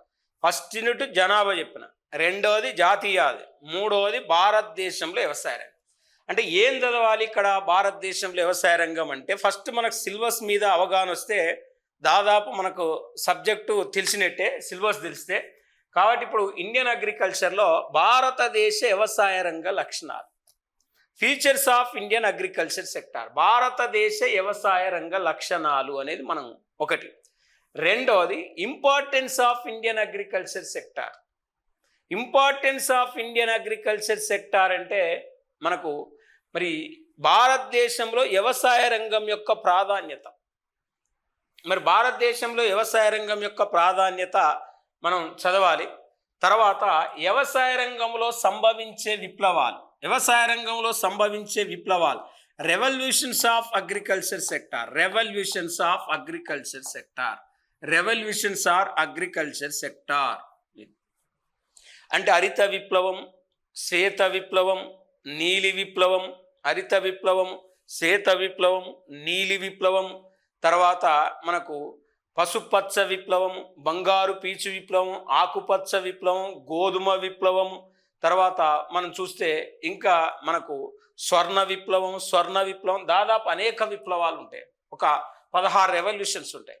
మనకు జనరల్గా మనం చూస్తే హరిత విప్లవం కానీ, శ్వేత విప్లవం కానీ, పసుపచ్చ విప్లవం కానీ, నీలి విప్లవం కానీ, గోధుమ విప్లవం కానీ, గుండ్రటి విప్లవం కానీ, స్వర్ణ విప్లవం కానీ, ఇవన్నీ మనం తీసుకుంటే ఎన్ని విప్లవాలను కలిపి ఏమంటారంటే రెయిన్బో రెవల్యూషన్ అంటారు. అంటే ఇంద్రధనస్సు విప్లవం అంటారు. ఆ ఇంద్రధనస్సు విప్లవం అంటే ఏంది, అసలు ఇంద్రధనస్సు విప్లవం దేంట్లో వచ్చింది, ఆ ఇంద్రధనస్సు విప్లవం రావటానికి కారణాలు ఏంటి, మరి ఇంద్రధనస్సు విప్లవం యొక్క ఉద్దేశం ఏందనేది మనం చదవాల్సి ఉంటుంది. మరి ఇప్పుడు మనకు రీసెంట్గా మనం చూస్తే ప్రపంచంలో పాల ఉత్పత్తిలో అతిపెద్ద వాటా ఈ దేశం కలిగి ఉన్నది.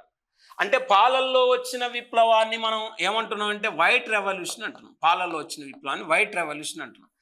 జనరల్గా మనం ఒక్కసారి చూస్తే ఈ వైట్ రెవల్యూషన్ అనేది పాలల్లో వచ్చిన విప్లవం ఆపరేషన్ ఫ్లడ్ అనేది ఆపరేషన్ ఫ్లడ్.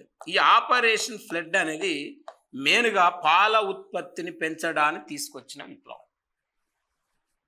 పాల ఉత్పత్తిని పెంచడానికి తీసుకొచ్చిన విప్లవం ఆపరేషన్ ఫ్లడ్ కాబట్టి పాలల్లో వచ్చిన విప్లవమే మరి శ్వేత విప్లవం కాబట్టి ఎప్పుడైతే ఆపరేషన్ ఫ్లడ్ తీసుకొచ్చిరో భారతదేశం పాల ఉత్పత్తి క్రమక్రమంగా పెరిగింది.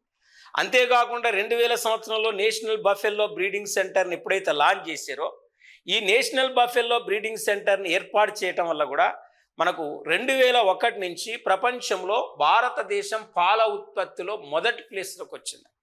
ఇవాళ ప్రపంచంలో మిల్క్ ప్రొడక్షన్లో ఇండియా ఫస్ట్ ప్లేస్. మరి విప్లవాలు చదవాలి. Viticulture, sericulture, aquaculture, mariculture, pisciculture, arboriculture, floriculture, mushroom culture, pearl culture, ఇట్లాంటి కల్చర్లు ఒక 14 రకాల కల్చర్లు ఉంటాయి. ఆ కల్చర్ హార్టికల్చర్ ప్లస్ భారతదేశంలో వరి పరిశోధన కేంద్రం ఎక్కడుంది, గోగునార పరిశోధన కేంద్రం ఎక్కడుంది, జూట్ పరిశోధన అంటాం, సిల్క్ పరిశోధన కేంద్రం ఎక్కడుంది, ఇట్లా పరిశోధన కేంద్రాలు ఎక్కడున్నాయి. ప్లస్ ఉద్యానవన పంటలను ప్రోత్సహించడానికి నేషనల్ హార్టికల్చర్ మిషన్ ఎప్పుడు తీసుకొచ్చారు, ఆ నేషనల్ హార్టికల్చర్ మిషన్నే మిషన్ ఫర్ ఇంటిగ్రేటెడ్ హార్టికల్చర్గా ఎప్పుడు మార్చారు, ఎప్పుడు మార్చారు, మరి జాతీయ ఉద్యానవన మిషన్గా ఎప్పుడు పేరు మార్చారు, జాతీయ ఉద్యానవన మిషన్ యొక్క ఆశయం ఏంటిది, ఇవన్నీ దీనికి సంబంధించిన అంశాలు మనకి ఇందులో ఉంటాయి. దాని తర్వాత మనకు ఏం చదవాలి అంటే ల్యాండ్ హోల్డింగ్, వ్యవసాయ కమతాలు. అంటే ఈ కమతం అంటే ఏంది, చిన్న రైతులు అంటే ఎవరు, సన్న రైతులు అంటే ఎవరు, మధ్య రైతులు అంటే ఎవరు, పెద్ద రైతులు అంటే ఎవరు. చూడండి, మరి వ్యవసాయ కమతాల సమాచారం ఎన్ని సంవత్సరాలకు ఒకసారి సేకరిస్తారు, మరి 2021-22లో సేకరించిన వ్యవసాయ కమతాల సమాచారం ఎన్నోవది, మరి 2021-22 ప్రకారం భారతదేశంలో కమతాల సగటు ఎంత, average size of land holding in India, మరి కమతాల సగటు ఎక్కువ రాష్ట్రాలు ఏంటి, కమతాల సగటు తక్కువ రాష్ట్రాలు ఏంటి, షెడ్యూల్ కులాల్లో కమతాల సగటు ఎంత ఉంది, షెడ్యూల్ తెగల్లో కమతాల సగటు ఎంత ఉంది, మరి ఇండివిజువల్ కమతాలు ఎంత ఉన్నాయి, ఇన్స్టిట్యూషనల్ కమతాలు ఎంత ఉన్నాయి, మరి ఇక్కడ మనకు జనరల్గా చూస్తే మొత్తం సాగు భూమి ఎంత ఉంది, మొత్తం రైతులు ఎంతమంది ఉన్నారు. మరి భారత వ్యవసాయ రంగంలో చిన్న కమతాలు ఉండటానికి కారణాలు ఏంటి, చిన్న కమతాల వల్ల ఏర్పడే సమస్యలు ఏంటి, కమతాల సగటు పరిమాణం పెంచడానికి తీసుకోవాల్సిన చర్యలు ఏంటి, ఇవన్నీ కూడా మనకు మేజర్గా మనం పరిగణలోకి తీసుకుంటే ఇవన్నీ వ్యవసాయ రంగంలో ఉండేవి. తర్వాత మనకు వ్యవసాయ రంగంలో పండే పంటలు కూడా మనకు సిలబస్లో ఉన్నాయి. అంటే ఆహార పంటలు అంటే ఏంది, ఆహారేతర పంటలు అంటే ఏంది, ఉద్యానవన పంటలు అంటే ఏంది, మరి ఆహార పంటలు ఎన్ని మిలియన్ హెక్టార్లు పండిస్తారు, ఆహారేతర పంటలు ఎన్ని మిలియన్ హెక్టార్లు పండిస్తారు, మరి ఆహార పంటలకు ఆహారేతర పంటలకు డిఫరెన్స్ ఏంటిది, మరి ఇక్కడ వాస్తవానికి ఉద్యానవన పంటలు ఎన్ని రకాలు, ఇవి దీంతో పాటు భారతదేశంలో నీటిపారుదల సౌకర్యాలు, ఇరిగేషన్ ఫెసిలిటీస్ ఇండియా, భారతదేశంలో కాలువల ద్వారా ఎంత భూమి సాగు అవుతుంది, బావుల ద్వారా ఎంత భూమి సాగు అవుతుంది, చెరువుల ద్వారా ఎంత భూమి సాగు అవుతుంది, మొత్తం ఎన్ని మిలియన్ హెక్టార్ల భూమికి నీటి వసతులు ఉన్నాయి, నీటి వసతులు లేని భూమి ఎంత ఉంది. దాంతోపాటు వ్యవసాయ అనుబంధ వృత్తులు, అగ్రికల్చర్ అలీడ్ యాక్టివిటీస్, వ్యవసాయ అనుబంధ వృత్తుల్లో గొర్రెలు ఎన్ని ఉన్నాయి, బర్రెలు ఎన్ని ఉన్నాయి, మేకలు ఎన్ని ఉన్నాయి, పందులు ఎన్ని ఉన్నాయి, మొత్తం పశు సంపద ఎంత ఉంది, మరి ఏ పశు సంపదలో ఏ ర్యాంకులో ఉన్నాం, మనం మిల్కులో ఎంత ఉన్నాం, మటన్ ఉత్పత్తులు ఎంత ఉన్నాం, చికెన్ ఉత్పత్తులు ఎంత ఉన్నాం, కోడిగుడ్డు ఉత్పత్తులు ఎంత ఉన్నాం, మత్స్య సంపదలు ఎంత ఉన్నాం అనేది మన ర్యాంకులు ఉంటాయి. దీని తర్వాత అగ్రికల్చర్ పాలసీస్, వ్యవసాయ విధానాలు, పరంపరాగత కృషి వికాస్ యోజన ఏం చెప్తుంది, రాష్ట్రీయ కృషి వికాస్ యోజన ఏం చెప్తుంది, మరి జాతీయ కొనసాగించగలిగే వ్యవసాయ మిషన్ ఏం చెప్తుంది, మరి మిషన్ ఫర్ ఇంటిగ్రేటెడ్ హార్టికల్చర్ యొక్క ఉద్దేశం ఏంది? ప్రధానమంత్రి కిసాన్ యోజన పథకం ఎప్పటి నుంచి స్టార్ట్ చేశారు, ఇప్పుడు వ్యవసాయ రంగంలో ఏ ఏ పథకాలు ఏ పాలసీలు అమలు చేస్తారనేది మొత్తం కూడా మనం ఇండియన్ అగ్రికల్చర్ సెక్టర్ సంబంధించి చదవాలి. ఇవన్నీ కూడా వ్యవసాయ రంగానికి సంబంధించిన అంశాలు. తర్వాత మనకు యూనిట్ 4 ఏముంటుంది అంటే యూనిట్ 4 మనకు సిలబస్ మెయిన్గా Indian industrial sector and service sector, international trade, ఇది మొత్తం కలిపి మనకు యూనిట్ 4 4 ఇండియన్ ఎకానమీలో ఫస్ట్ పార్ట్లో ఇదంతా కలిపి యూనిట్ 4. అంటే ఈ మొత్తం మనం భారతదేశ పారిశ్రామిక రంగము, భారతదేశంలో సేవా రంగము, భారతదేశంలో అంటే అంతర్జాతీయ వ్యాపారం, ఇవి మొత్తం గానక మనం స్టడీ చేస్తే, ఇవి మొత్తం మనం అధ్యయనం చేస్తే మనకు మెయిన్గా ఒక 10 మార్కులు రావడానికి అవకాశం ఉంటుంది. అంటే ఇక్కడ ఏంటిది, ఇండస్ట్రియల్ సెక్టార్లో భారతదేశ పారిశ్రామిక రంగంలో గుర్తుపెట్టుకోవాల్సింది భారతదేశంలో పరిశ్రమల అభివృద్ధి, పరిశ్రమల తీరుతేన్లు, మరి పరిశ్రమల అభివృద్ధి, పరిశ్రమల తీరుతేన్లు, పరిశ్రమల వర్గీకరణ, పెట్టుబడిని బట్టి పరిశ్రమలు ఎన్ని రకాలు, మరియు యాజమాన్యాన్ని బట్టి పరిశ్రమలు ఎన్ని రకాలు, ఉత్పత్తిని బట్టి పరిశ్రమలు ఎన్ని రకాలు. చూడండి, మరి పెట్టుబడిని బట్టి ఎన్ని రకాలు, ఉత్పత్తిని బట్టి ఎన్ని రకాలు, యాజమాన్యాన్ని బట్టి ఎన్ని రకాలు. మరి ఇక్కడ జనరల్గా మనం పరిగణలోకి తీసుకుంటే స్టడీ చేస్తే మరి వాస్తవానికి ప్రభుత్వ రంగ సంస్థలు అంటే ఏంది, ప్రైవేట్ రంగ సంస్థలు అంటే ఏంది, మరి ఇక్కడ మిశ్రమ రంగ పరిశ్రమలు అంటే ఏంది, మరి ప్రభుత్వ రంగ పరిశ్రమలో మరి ఇక్కడ వాస్తవానికి మనకు ప్రభుత్వ కార్పొరేషన్లు అంటే ఏంది, ప్రభుత్వ కంపెనీలు అంటే ఏంది, హోల్డింగ్ కంపెనీలు అంటే ఏంది. మరి చూడండి, మరి ఇక్కడ వాస్తవం నవరత్నాలు ఎన్ని ఉన్నాయి, మినీ రత్నాలు ఎన్ని ఉన్నాయి, మహారత్నాలు ఎన్ని ఉన్నాయి. అంటే ప్రజెంట్ మన దేశంలో మహారత్న కంపెనీలు ఎన్ని అని అడుగుతాడు. ప్రజెంట్ మన దేశంలో మహారత్న కంపెనీలు ఎన్ని అని అడిగినప్పుడు ఆ మహారత్న కంపెనీలకు సంబంధించిన డేటా మనకు తెలవాలి. అసలు మహారత్నం అనే స్టేటస్ ఎట్లా ఇస్తారు, ఏ పారామీటర్లు తీసుకొని మహారత్నాలు అనే స్టేటస్ ఇస్తారు, మరి నవరత్నం అనే కంపెనీలకు ఏ పారామీటర్లు తీసుకొని నవరత్న కంపెనీలకు స్టేటస్ ఇస్తారు.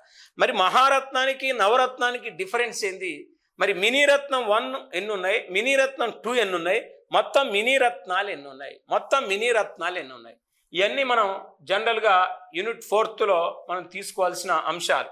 ఈ ఇండస్ట్రియల్ సెక్టార్లో, ఇంకా ఇండస్ట్రియల్ సెక్టార్లో industrial policies, 1941 industrial policy, 1956 industrial policy, 1977 industrial policy, 1980 industrial policy, 1991 industrial policy, దాని తర్వాత 2011 నేషనల్ మ్యానుఫ్యాక్చరింగ్ పాలసీ. మరి 2011 నేషనల్ మ్యానుఫ్యాక్చరింగ్ పాలసీ అని చెప్తున్నాం, 2011 నేషనల్ మ్యానుఫ్యాక్చరింగ్ పాలసీ. తర్వాత మేజర్గా మనం పరిగణలోకి తీసుకుంటే 2014లో తీసుకొచ్చిన మేకింగ్ ఇండియా కానీ, 2016లో తీసుకొచ్చిన స్టార్టప్ ఇండియా కానీ, స్టాండప్ ఇండియా కానీ, ఇవన్నీ కూడా ఇండస్ట్రియల్ పాలసీ సంబంధించిన అంశాలు చదవాలి. ఇంకా ఇండస్ట్రియల్ ఫైనాన్స్ అంటే భారత పరిశ్రమలకు కావలసిన పరపతిని ఎక్కడి నుండి సేకరిస్తారు, అంటే భారత పరిశ్రమలకు కావలసిన పరపతిని ఎక్కడి నుండి సేకరిస్తారు. మరి ఇక్కడ స్వల్పకాలిక పరపతి అంటే ఏంది, మధ్యకాలిక పరపతి అంటే ఏంది, దీర్ఘకాలిక పరపతి అంటే ఏంది. మరి IFCI, ICICI, UTI, IDBI, తర్వాత మనం చూస్తే మేజర్గా మరి ఇక్కడ మ్యూచువల్ ఫండ్స్ అంటే ఏంది, వెంచర్ క్యాపిటల్స్ అంటే ఏంది, మరి మర్చెంట్ బ్యాంకులు అంటే ఏంటిది, తర్వాత మనకు మెయిన్గా స్టాక్ మార్కెట్ అంటే ఏంది. ఈ స్టాక్ మార్కెట్ను కంట్రోల్ చేయడానికి మరి ఇక్కడ ఏర్పాటు చేసిన SEBI, security exchange board of India, మరి SEBI security exchange board of India చూడండి, సెబీ. మరి ఇక్కడ సెబీ ఎప్పుడు ఏర్పాటు చేసిరు, సెబీ యొక్క హెడ్ క్వార్టర్ ఎక్కడుంది, మరి సెబీ యొక్క ప్రధాన కార్యాలయం ఎక్కడుంది అంటున్నాం. సెబీ మరి చేసే ఫంక్షన్స్ ఏంటి, మరి స్టాక్ మార్కెట్లో షేర్లు కొనేవారు ఉంటారు, షేర్లు అమ్మేవారు ఉంటారు, స్టాక్ మార్కెట్లో జాబ్ చేసేవారు ఉంటారండి. మరి స్టాక్ మార్కెట్లో జాబ్ చేసేవారిని జాబర్లు అంటాం, స్టాక్ మార్కెట్లో షేర్లు కొనే వాళ్ళని బ్రోకర్లు అంటాం. మరి అంత బుల్స్ అంటే ఎవరు, బేర్స్ అంటే ఎవరు, స్టాగులు అంటే ఎవరు, లెమ్డాగులు అంటే ఎవరు, ఇవన్నీ కూడా మనం ఇండస్ట్రియల్ సెక్టార్లో చదవాలి. ఇక సర్వీస్ సెక్టార్లో ఏం చదువుతామంటే మెయిన్గా భారతదేశంలో రవాణా రంగం, ట్రాన్స్పోర్ట్ సెక్టార్, రోడ్డు రవాణా గురించి చదవాలి, రైలు రవాణా గురించి చదవాలి, ఎయిర్ ట్రాన్స్పోర్ట్ గురించి చదవాలి, వాటర్ ట్రాన్స్పోర్ట్ గురించి చదవాలి. ఇంకా సర్వీస్ సెక్టార్లో ఏం చదవాలి, కమ్యూనికేషన్ సిస్టమ్ గురించి చదవాలి. ఇంకా సర్వీస్ సెక్టార్లో ఏం చదవాలి కమ్యూనికేషన్తో పాటు అంటే మెయిన్గా టూరిజం, పర్యాటక రంగం గురించి కూడా మనం అధ్యయనం చేయాలి. మరి దీంతో పాటు ఇంటర్నేషనల్ ట్రేడ్ అంటే అంతర్జాతీయ వ్యాపారం అంటే మరి భారతదేశ ఎక్స్పోర్ట్స్, భారతదేశ ఇంపోర్ట్స్, భారతదేశం నుండి అత్యధికంగా ఏ వస్తువులను మనం ఎగుమతి చేస్తాం, భారతదేశం నుండి భారతదేశం అత్యధికంగా ఏ వస్తువులను దిగుమతి చేసుకుంటుంది, భారతదేశ ఎగుమతి భాగస్వామ్య దేశాలేంటి, భారతదేశ దిగుమతి భాగస్వామ్య దేశాలేంటి. మరి అంతేకాకుండా ఇక్కడ మనకు WTO అంటేంది, వరల్డ్ ట్రేడ్ ఆర్గనైజేషన్ అంటేంది. WTO దేని ప్లేస్లో ఏర్పడ్డది అంటే ఘాట్ ప్లేస్లో WTO ఏర్పడ్డది. చూడండి, ఘాట్ ప్లేస్లో. మరి ఈ ఘాట్ ప్లేస్లో WTO ఏర్పడ్డది జనరల్గా IMF, IBRD. IMF అంటే ఏంది, IBRD అంటే ఏంది, WTO అంటే ఏంది, ఘాట్ అంటే ఏంది. మరి ఇవన్నీ మనం యూనిట్ 4లో అధ్యయనం చేయాల్సి ఉంటుంది. ఇప్పుడు ఇంకా ఇది ఇలా ఈ 3 టాపిక్లు కలిసి 4వ యూనిట్ అయితే మనకి ఇండియన్ ఎకానమీలో యూనిట్ 5 లాస్ట్ యూనిట్ ఏంటి అంటే 5 యూనిట్లుగా మనకి ఇండియన్ ఎకానమీ విభజించబడది. యూనిట్ 5 మనకు ఫిజికల్ పాలసీ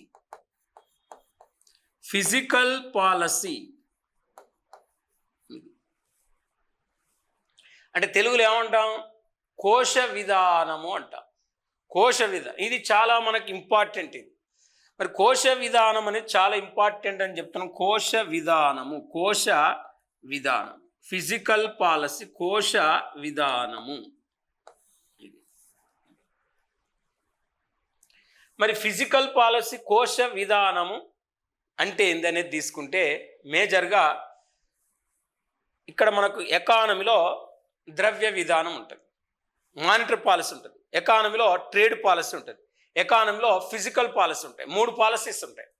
మనకు ఒక్క మానిటరీ పాలసీ అనేది TGPSC గ్రూప్ 2లో లేదండి. APPSC గ్రూప్ 2లో మనకు మానిటరీ పాలసీస్ ఉన్నాయి. కానీ ఇక్కడ TGPSC గ్రూప్ 2లో మనకు మానిటరీ పాలసీ లేవు, ఫిజికల్ పాలసీ ఉంది. అంటే ప్రభుత్వ ఆదాయము, ప్రభుత్వ వ్యయానికి సంబంధించిన విధానాన్ని కోశ విధానం అంటాం. Physical policy refers to the government income and expenditure.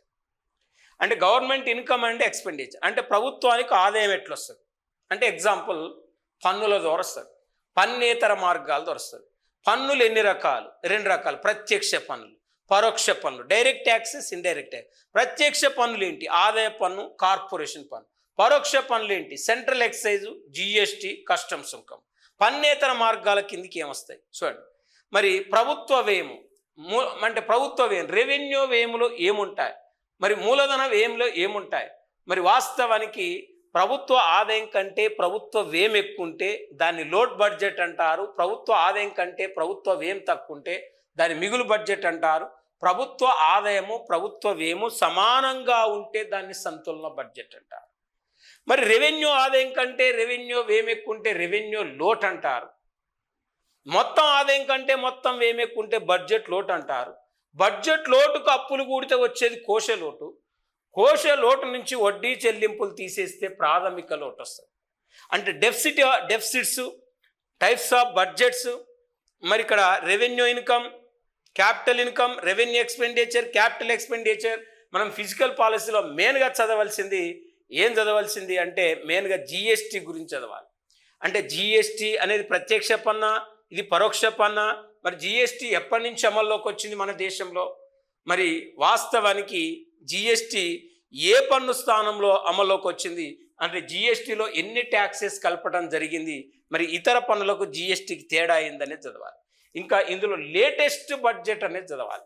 మనకి లేటెస్ట్ బడ్జెట్ అంటే ఎగ్జామ్ ఎప్పుడు ఉంటుందో దానికి ముందు బడ్జెట్ మనం చదవాలి.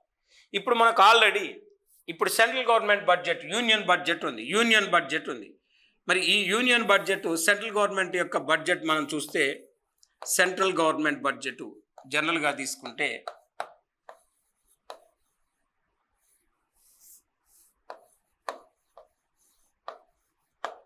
2025 and 26 సెంట్రల్ గవర్నమెంట్ బడ్జెట్.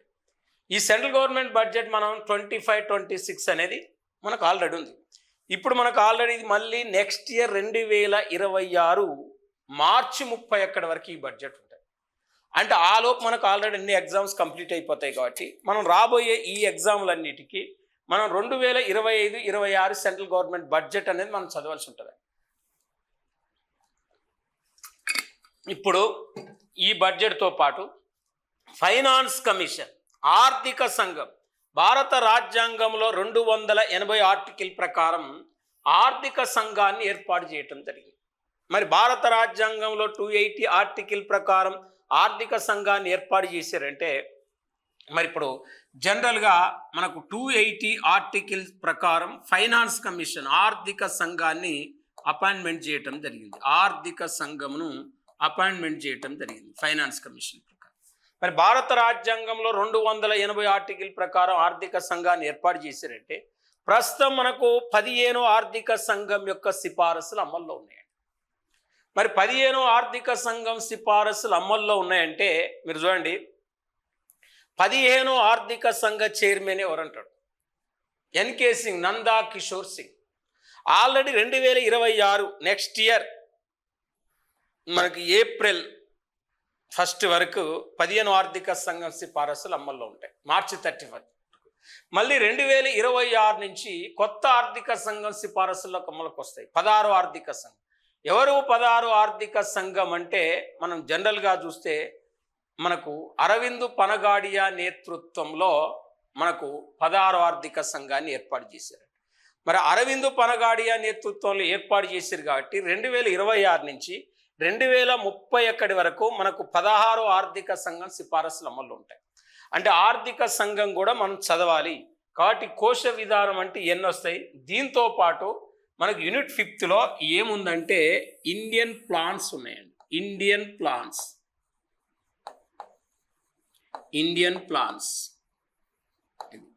మరి ఇండియన్ ప్లాన్స్ ఉన్నాయని చెప్తున్నాం. భారతదేశ ప్రణాళికలు, ఇండియన్ ప్లాన్స్ మొత్తం కూడా యూనిట్ 5లో ఉన్నాయి. భారతదేశ ప్రణాళికలు అని చెప్తున్నాం. జనరల్గా మనం స్టడీ చేస్తే, అధ్యయనం చేస్తే ఇక్కడ మనం మరి భారతదేశ ప్రణాళికల్లో ఏం తీసుకోవాలి? ఇండియన్ ప్లాన్స్ అంటే మరి ప్రణాళికా సంఘం ఎప్పుడు ఏర్పడది? ప్రణాళికా సంఘం స్థానంలో నీతి ఆయోగ్ ఎప్పుడు ఏర్పడ్డది? ప్రణాళికా సంఘానికి నీతి ఆయోగ్కు వ్యత్యాసం ఏంటిది? చూడండి, ప్రణాళికా సంఘానికి నీతి ఆయోగ్కు వ్యత్యాసం ఏంటిది? మరి నీతి ఆయోగ్ 2015 జనవరి 1 నుంచి అమల్లోకి వచ్చింది. నీతి ఆయోగ్కు మొదటి అధ్యక్షుడు ఎవరు? ప్రస్తుతం నీతి ఆయోగ్ యొక్క అధ్యక్షుడు ఎవరు? ప్రస్తుతం నీతి ఆయోగ్ యొక్క ఉపాధ్యక్షుడు ఎవరు? మరి నీతి ఆయోగ్ నినాదం ఏంటిది? నీతి ఆయోగ్ లక్ష్యాలు ఏంటి? నీతి ఆయోగ్ ఉద్దేశం ఏంటి? నీతి ఆయోగ్ రూపొందించిన సూచికలు ఏంటి? ఇండెక్స్ ఆఫ్ నీతి ఆయోగ్. మరి చూడండి, తర్వాత మొదటి ప్రణాళిక నుంచి 12వ ప్రణాళిక వరకు వివిధ ప్రణాళికలు, వాటిలో కాలాలు, వాటి గ్రోత్ రేట్లు, వాటి లక్ష్యాలు, వాటి నమూనాలు, వాటి నిర్ణయించిన వృద్ధి రేట్లు, వాటి సాధించిన వృద్ధి రేట్లు, మరి అవన్నీ కూడా మన ఇండియన్ ప్లాన్స్ సంబంధించిన సమాచారం చదవాలి. ఇప్పుడు మనకు ఇండియన్ ఎకానమీలో మొత్తం 50 మార్కులు అని చెప్పిన. ఆ 50 మార్కుల్లో unit 1, unit 2, unit 3, unit 4, unit 5 మొత్తం 5 యూనిట్లు సంబంధించిన సిలబస్ను మీకు క్షుణ్ణంగా ఎక్స్ప్లెయిన్ చేయటం జరిగింది కాబట్టి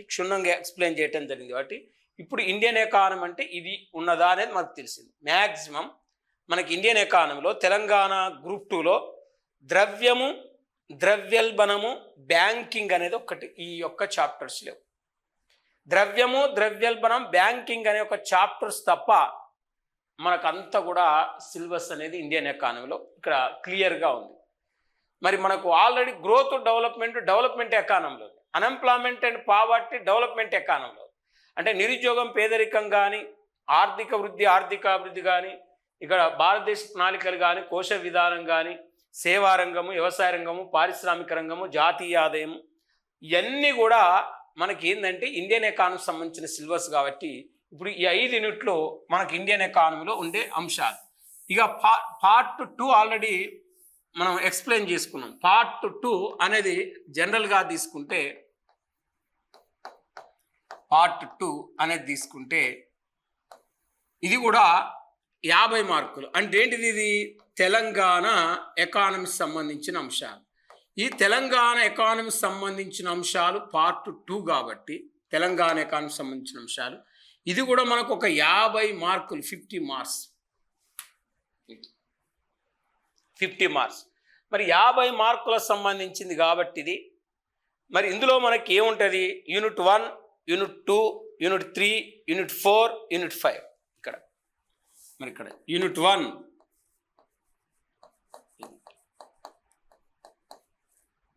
యూనిట్ 2, యూనిట్ 1 ఫస్ట్ చూద్దాం.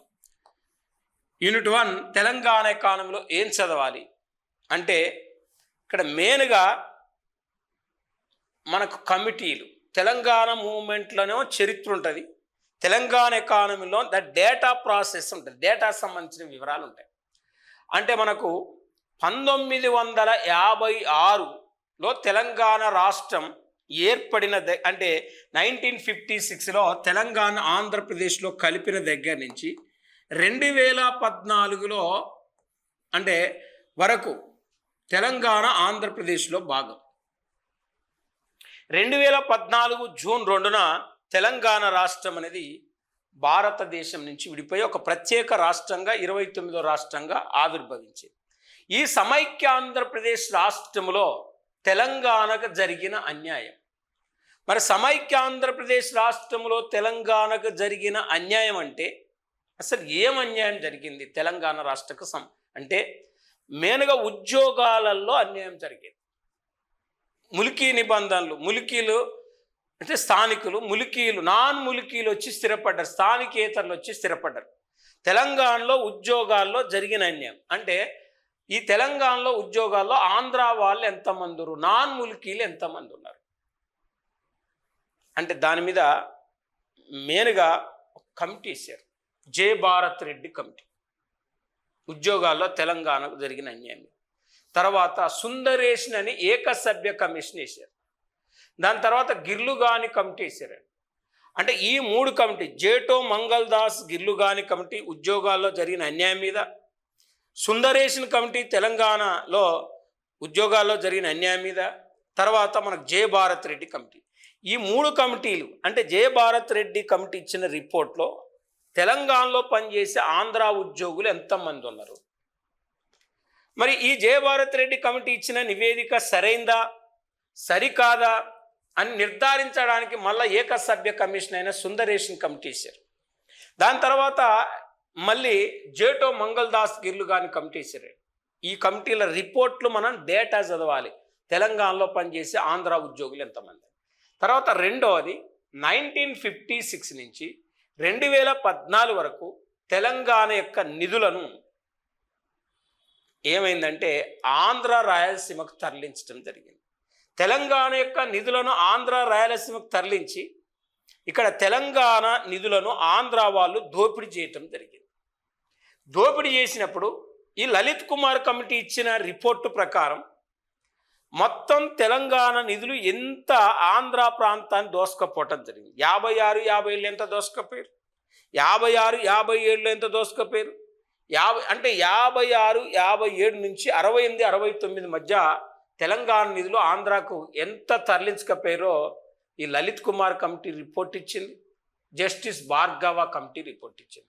నిధుల మీద వేసిన కమిటీలు లలిత్ కుమార్ కమిటీ, భార్గవ కమిటీ యొక్క రిపోర్ట్లను మనం చదవాలి. నిధుల మీద వేసిన తర్వాత మెయిన్గా ఈ సమైక్య ఆంధ్రప్రదేశ్ రాష్ట్రంలో ఇక్కడ ఈ గోదావరి జలాల్లో తెలంగాణకు జరిగిన అన్యాయం, గోదావరి జలాల్లో తెలంగాణకు జరిగిన అన్యాయం.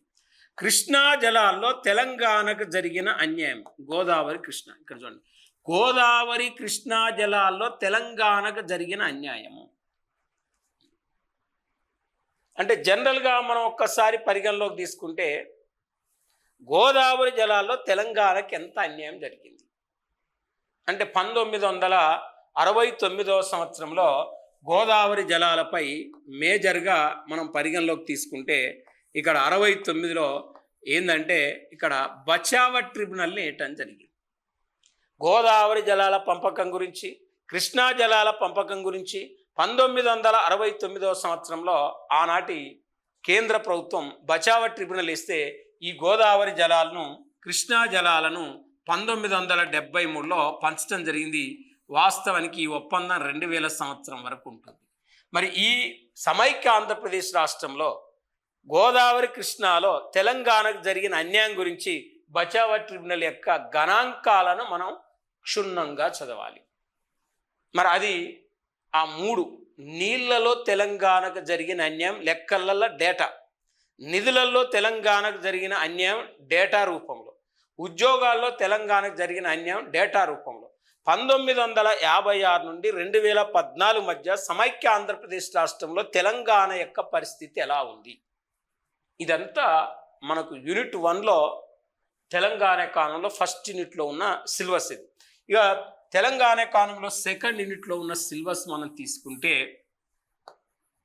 ఇక్కడ మనకు మేజర్గా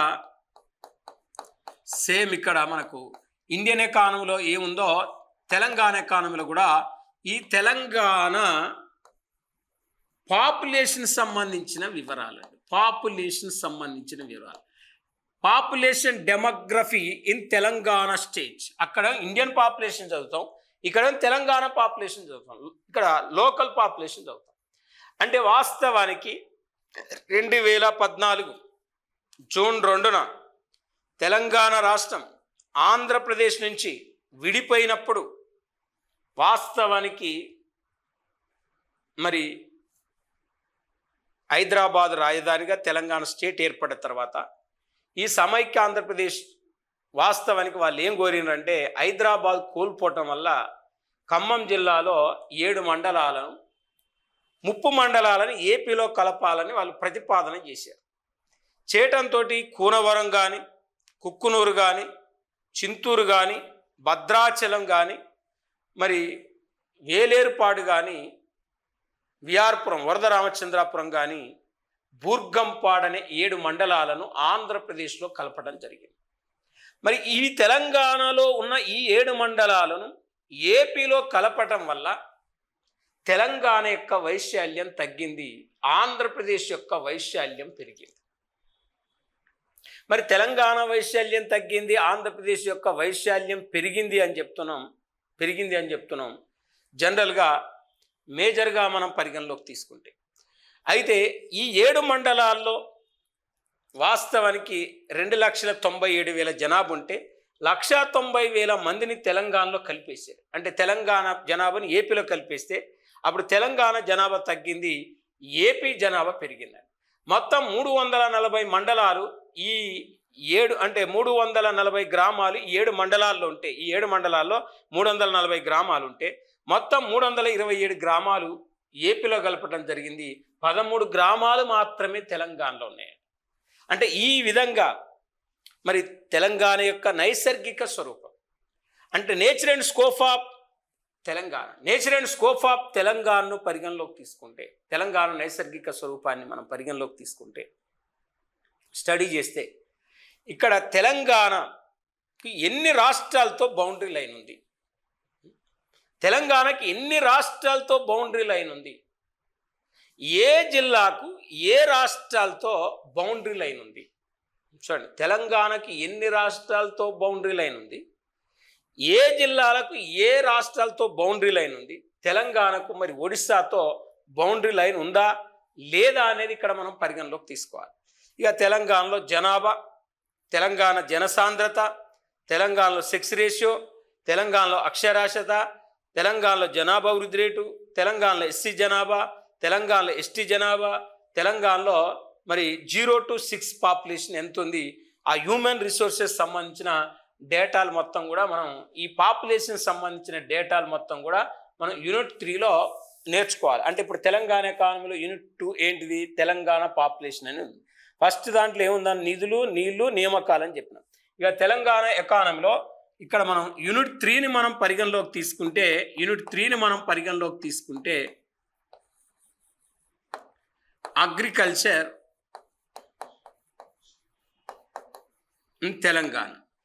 తెలంగాణ రాష్ట్రంలో వ్యవసాయ కమతాలు సేమ్.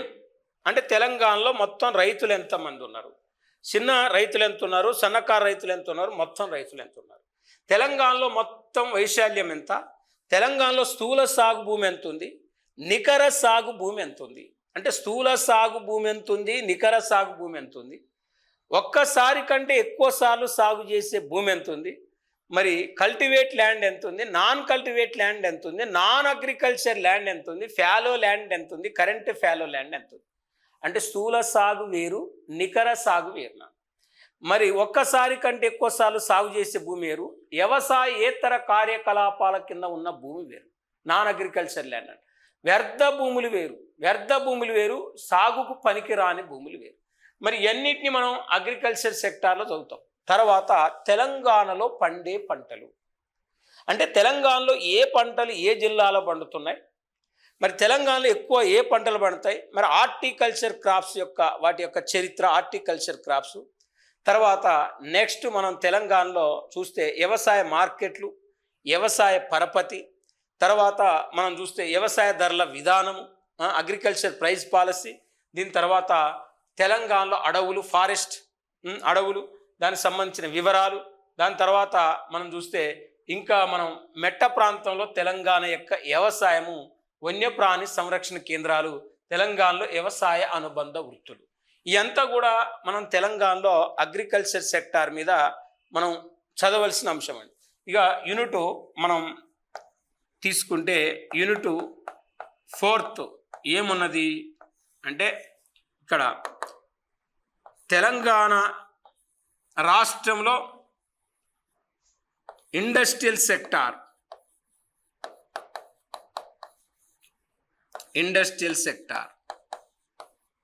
అండ్ సర్వీస్ సెక్టార్, ఈ రెండు మనకు మెయిన్గా యూనిట్ 4లో ఉండే. మరి తెలంగాణలో పారిశ్రామిక రంగము, తెలంగాణలో సేవా రంగము, ఈ రెండు కలిపి యూనిట్ 4లో ఉంది. మరి industrial sector and service sector అంటే ఏం చదవాలంటే తెలంగాణలో పరిశ్రమల యొక్క వర్గీకరణ, వస్త్ర పరిశ్రమ, కాగిత పరిశ్రమ, మరి తర్వాత ఇనుముక్కు పరిశ్రమ, తర్వాత మనకు ఇంకా తెలంగాణలో మెయిన్గా ఇండస్ట్రియల్ సెక్టార్లో ఐటీ పరిశ్రమ చదవాలి. అంటే ఐటీ పరిశ్రమ ఎక్కువ ఫోకస్ చేయాలి. ఇన్ఫర్మేషన్ టెక్నాలజీ అండ్ కమ్యూనికేషన్ అంటే ఇవాళ వాస్తవానికి బెంగళూరు తర్వాత ఐటీ ఎక్స్పోర్ట్స్లో హైదరాబాద్ సెకండ్ ప్లేస్లో ఉంది. బెంగళూరు ఫస్ట్ ప్లేస్లో ఉంటే హైదరాబాద్ సెకండ్ ప్లేస్లో ఉంది ఐటీ రంగం. మరి మేజర్గా మనం పరిగణలో తీసుకుంటే అది ఇన్ఫర్మేషన్ టెక్నాలజీ.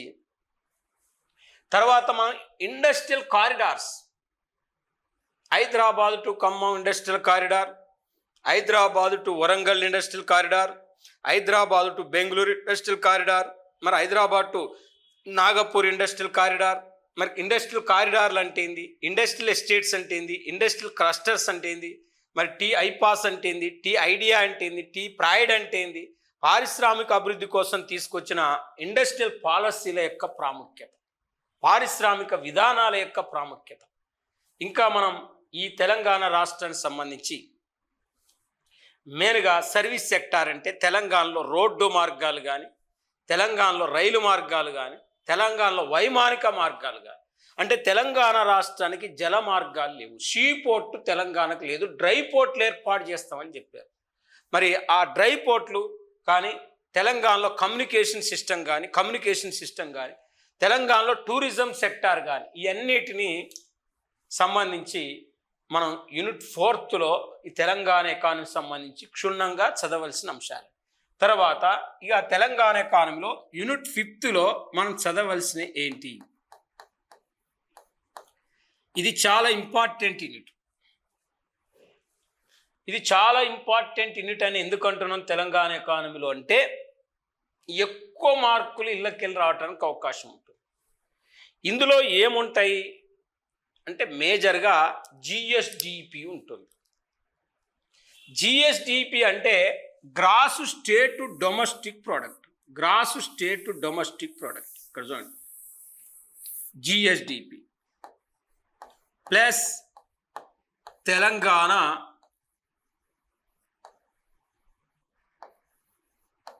బడ్జెట్ ప్లస్ ఇక్కడ మరొకటి ఏముంటుందంటే ఇక్కడ welfare schemes of Telangana. Welfare schemes of Telangana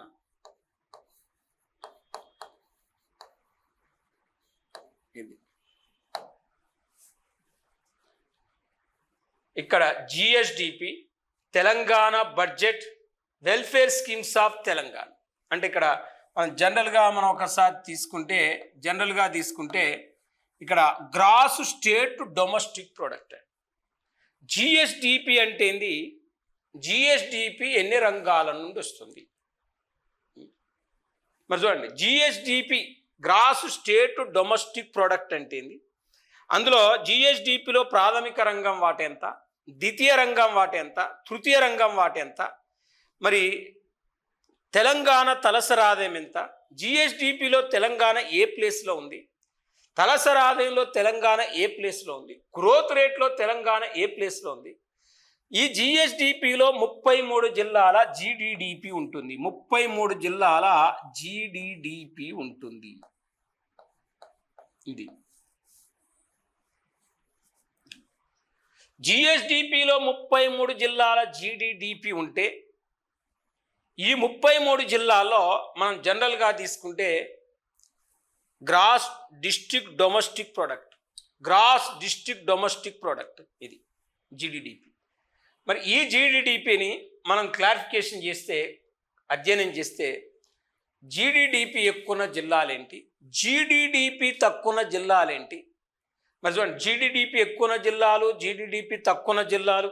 ఇక్కడ మేజర్గా మనకు తలసరి ఆదాయం ఎక్కువ జిల్లాలు, తలసరి ఆదాయం తక్కువ జిల్లాలు. ఇది మొత్తం మనం చదవాలి. ఈ జిఎస్డిపికి జిడిడిపికి, జిడిడిపి అంటే జిల్లాల ఆదాయం, జిఎస్డిపి అంటే తెలంగాణ రాష్ట్ర ఆదాయం. మనకు తెలంగాణ బడ్జెట్, తెలంగాణ రాష్ట్రానికి ఆదాయం ఎన్ని మార్గాలు దొరుకుతుంది. రెవెన్యూ ఆదాయం అంటే ఏంది, మూలధన ఆదాయం అంటే ఏంది. రెవెన్యూలో పన్నులు, పన్నేతర మార్గాలు, మరి మూలధనలో రుణాలు, రుణేతర వసూలు. మరి ఇక్కడ జనరల్గా రెవెన్యూ వేము, మూలధన వేము, రుణాలు, అడ్వాన్సులు, రుణ చెల్లింపులు కూడితే మొత్తం ఏమొస్తుంది. మరి తెలంగాణ రీసెంట్ బడ్జెట్ని ఎప్పుడు ప్రవేశపెట్టడం జరిగింది, మొత్తం తెలంగాణ ఆదాయం ఎంత, తెలంగాణ వ్యయం ఎంత, ఈ బడ్జెట్లో మనకు ఎంత లోటు ఉంది, మరి మొత్తం ఇప్పటివరకు తెలంగాణకున్న అప్పులు ఎన్ని, ఆ అప్పులను మనం ఎట్లా అంటే జిఎస్డిపిలో తెలంగాణ యొక్క అప్పుల వాటా ఎంత అంటాడు. మరి ఇదంతా లేటెస్ట్ బడ్జెట్ సంబంధించిన వివరాలు సేకరించాలి. ఇంకా వెల్ఫేర్ స్కీమ్స్ ఆఫ్ తెలంగాణ, ఆంధ్రప్రదేశ్లో తెలంగాణలో సంక్షేమ పథకాలు. మరి తెలంగాణలో సంక్షేమ పథకాలు ఏంటి అంటే కాంగ్రెస్ ప్రభుత్వం అధికారంలోకి వచ్చిన తర్వాత ఈ కాంగ్రెస్ ప్రభుత్వం తెలంగాణలో అమలు చేస్తున్న సంక్షేమ పథకాలు 6 గ్యారెంటీలు అమలు చేస్తామని చెప్పారండి. 6 గ్యారెంటీలు అమలు చేస్తామని చెప్పినరు చూడండి.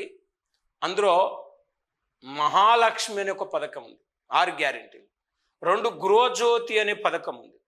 3 ఇందిరమ్మ ఇండ్లు అనే పథకం ఉంది. 4 రైతు భరోసా అనే పథకం ఉంది. మరి యువ వికాసం అనే పథకం ఉంది, యువ వికాసం. మరి 6వ పథకం ఏముంది చూడండి, 6 స్కీములు, 6 గ్యారెంటీలు, 6 గ్యారెంటీలు అమలు చేస్తామన్నారు. 6 గ్యారెంటీలు అమలు చేస్తామన్నారు. మరి 6 గ్యారెంటీలు అమలు చేస్తామని చెప్పినప్పుడు ఆ సూపర్ 6 అనే కంపల్సరీ వెల్ఫేర్ స్కీమ్స్ ఆఫ్ తెలంగాణలో చదవాలంట. ఆ సూపర్ 6లో మీకు ఇప్పుడు నేను 5 చెప్పిన ఇంకోటి చూడండి. ఫస్ట్ ఫస్ట్ది మహాలక్ష్మి, 2 గృహజ్యోతి, 3 ఇందిరమ్మ ఇండ్లు, 4 రైతు భరోసా, 5 యువ వికాసము, 6 చేయుత. చేయుత ముసలిలకు పెన్షన్లు ఇవ్వాలి, అలా ఆరోగ్యశ్రీ అమలు చేయాలి. మరి చూడండి, ఆరోగ్యశ్రీ అమలు చేయాలి. మరి చూడండి, మరి ఇక్కడ వాస్తవానికి మహాలక్ష్మి స్కీమ్ కింద మహిళలకు ఫ్రీ బస్, మహాలక్ష్మి పథకం కింద మహిళలకు నెలకు 2500 రూపాయలు వాళ్ళ అకౌంట్లో జమ చేయాలి. గృహజ్యోతి పథకం కింద ఎవరైతే నెలకు 200 యూనిట్ల కంటే తక్కువ కరెంటు కాల్చుకుంటారో వాళ్ళకు ఫ్రీ విద్యుత్ అందజేయాలనేది గృహజ్యోతిలో ఉందండి.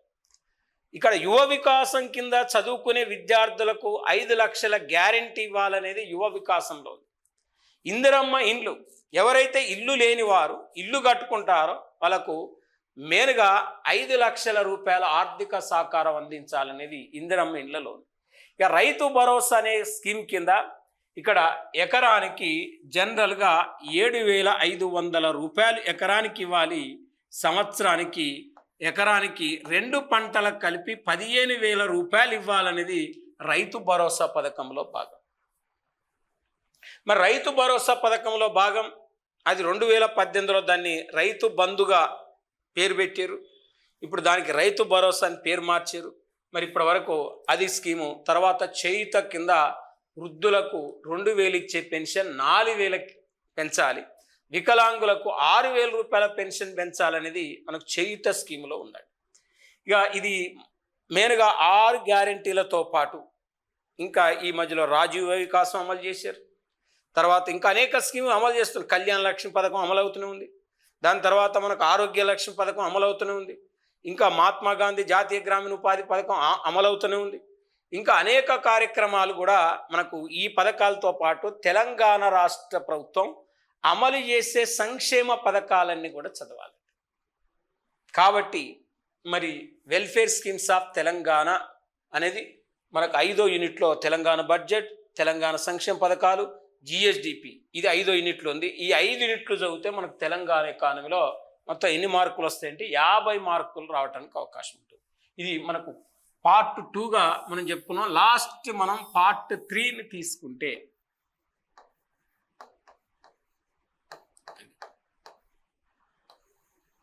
ఇది మనకు 50 మార్కులు.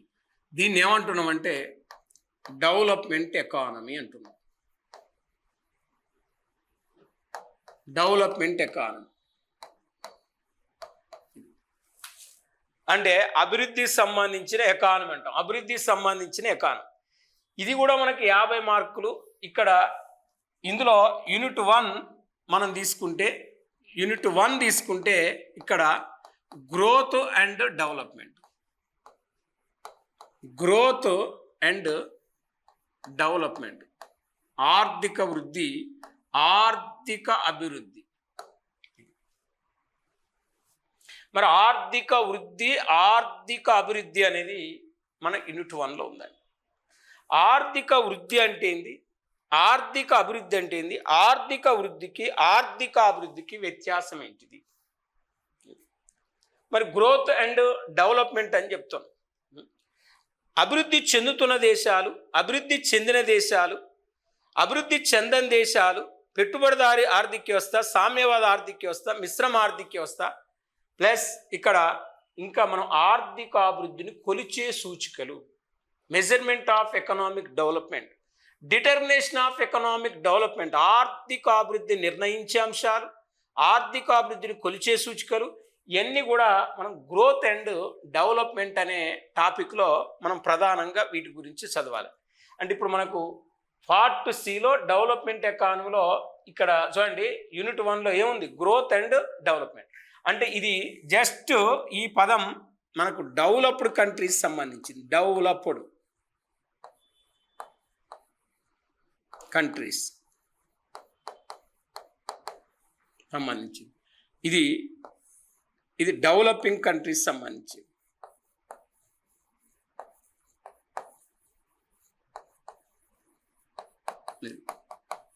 ఇది అభివృద్ధి చెందుతున్న దేశాలకు సంబంధించింది, ఇది అభివృద్ధి చెందిన దేశాలకు సంబంధించింది. మరి అభివృద్ధి చెందుతున్న దేశాలకు సంబంధించి చెందిన దేశాలకు సంబంధించిందంటే భారతదేశం అభివృద్ధి చెందుతున్న దేశం కాబట్టి డెవలప్మెంట్ మీద మొత్తం మనకు టాపిక్ ఉంటుంది. అంటే ఏం చదవాలి? ఆర్థికాభివృద్ధి అంటే ఏంది, ఆర్థికాభివృద్ధిని కొలిచే సూచికలేంటి, ఆర్థికాభివృద్ధిని నిర్ణయించే అంశాలేంటి, ఆర్థికాభివృద్ధికి మధ్య వ్యత్యాసం ఏంటిది, మరి అభివృద్ధి చెందిన దేశాల లక్షణాలేంటి, అభివృద్ధి చెందుతున్న దేశాల లక్షణాలేంటి, మరి అభివృద్ధి చెందని దేశాల లక్షణాలేంటి, భారతదేశం అభివృద్ధి చెందుతున్న దేశం అని ఎందుకు చెప్తున్నాం, India is a developing country అని ఎందుకు చెప్తున్నాం చెప్పడానికి దానికి ఒక 18-19 లక్షణాలు ఉంటాయి. 18-19 లక్షణాలు ఉంటాయి. అవన్నీ కూడా మనం క్షుణ్ణంగా చదవాలి. ఇక ఆర్థిక అభివృద్ధిని కొలవటానికి తాజా సూచిక, లేటెస్ట్ సూచిక HDI. అంటే HDI అంటే హ్యూమన్ డెవలప్మెంట్ ఇండెక్స్, మానవ అభివృద్ధి సూచిక. మరి మానవ అభివృద్ధి సూచిక HDI అంటాం, హ్యూమన్ డెవలప్మెంట్ ఇండెక్స్. మరి ఆర్థిక అభివృద్ధిని కొలవడానికి తాజా సూచిక, వర్తమాన సూచిక, లేటెస్ట్ సూచిక మానవ అభివృద్ధి సూచిక. కాబట్టి మరి మానవ అభివృద్ధి సూచిక ద్వారా ఆర్థిక అభివృద్ధిని ఎట్లా కొలుస్తారు, మానవ అభివృద్ధి సూచికలో ఏ అంశాలు తీసుకుంటారు, మరి ఇప్పుడు దీన్నే వర్తమాన సూచికని ఎందుకంటున్నాం, PQLI ఎందుకనం, మిగతా సూచికలను ఎందుకనం అంటే PQLIకి HDIకి చాలా తేడా ఉంటుంది. మరి ఇప్పుడు ఇది అంతా కూడా దీన్ని మొత్తం చదివితే మనకు ఒక 10 మార్కులనే ఇందులోకి వెళ్ళి రావడానికి అవకాశం ఉంటుంది. ఇది ఫస్ట్ యూనిట్. తర్వాత సెకండ్ యూనిట్ మనం తీసుకుంటే ఏముందంటే యూనిట్ 2 ఇక్కడ సోషల్ సెక్యూరిటీ, ఇక్కడ సామాజిక భద్రత అంటే social development and social security. చూడండి ఇక్కడ రెండు ఉన్నాయి, social development and social security. ఈ రెండు ఇందులో చేర్చడం జరిగింది, social development and social security. అంటే ఏంటిది? సామాజిక అభివృద్ధి, సామాజిక భద్రత. అంటే ఇక్కడ విద్యాభివృద్ధి, వైద్యాభివృద్ధి, ఆరోగ్యాభివృద్ధి, విద్య, వైద్య, ఆరోగ్య రంగాలనే సామాజిక అభివృద్ధి అంటారు. మరి భారతదేశంలో విద్యా ప్రగతి ఎలా ఉంది, తెలంగాణ రాష్ట్రంలో విద్యా ప్రగతి ఎలా ఉంది, భారతదేశంలో వైద్య రంగ అభివృద్ధి ఎలా ఉంది, తెలంగాణ రాష్ట్రంలో వైద్య రంగ అభివృద్ధి ఎలా ఉంది. మరి ఇక్కడ సోషల్ సెక్యూరిటీ, PF అంటే ఏంది, గ్రాట్యుటీ అంటే ఏంది, TL అంటే ఏంది, DL అంటే ఏంది, ఇంక్రిమెంట్లు అంటే ఏంది, బోనస్లు అంటే ఏంది, HRL అంటే ఏంది, గ్రాట్యుటీలు అంటే ఏంది, మరి లైఫ్ ఇన్సూరెన్స్ అంటే ఏంది, మరి హెల్త్ ఇన్సూరెన్స్ అంటే ఏంది, జనరల్ ఇన్సూరెన్స్ అంటే ఏంది, ఈ రెండింటి మధ్య వ్యత్యాసాలు ఏంటి, ఇక్కడ మరి సామాజిక భద్రతలో పెన్షన్లు ఎందుకు ఇస్తారు, మరి పెన్షన్లో ఇప్పుడు ఏ రకమైన పెన్షన్లు ఉన్నాయి, ఇవన్నీ సామాజిక భద్రత మీద చదవాలి. ఈ రెండు మనం చదివితే యూనిట్ 2లో మనకున్నాయి. యూనిట్ 3 ఏమున్నది డెవలప్మెంట్ ఎకానమీలో అంటే, యూనిట్ 3 ఏమున్నదంటే ఇక్కడ మేజర్గా అన్ఎంప్లాయ్మెంట్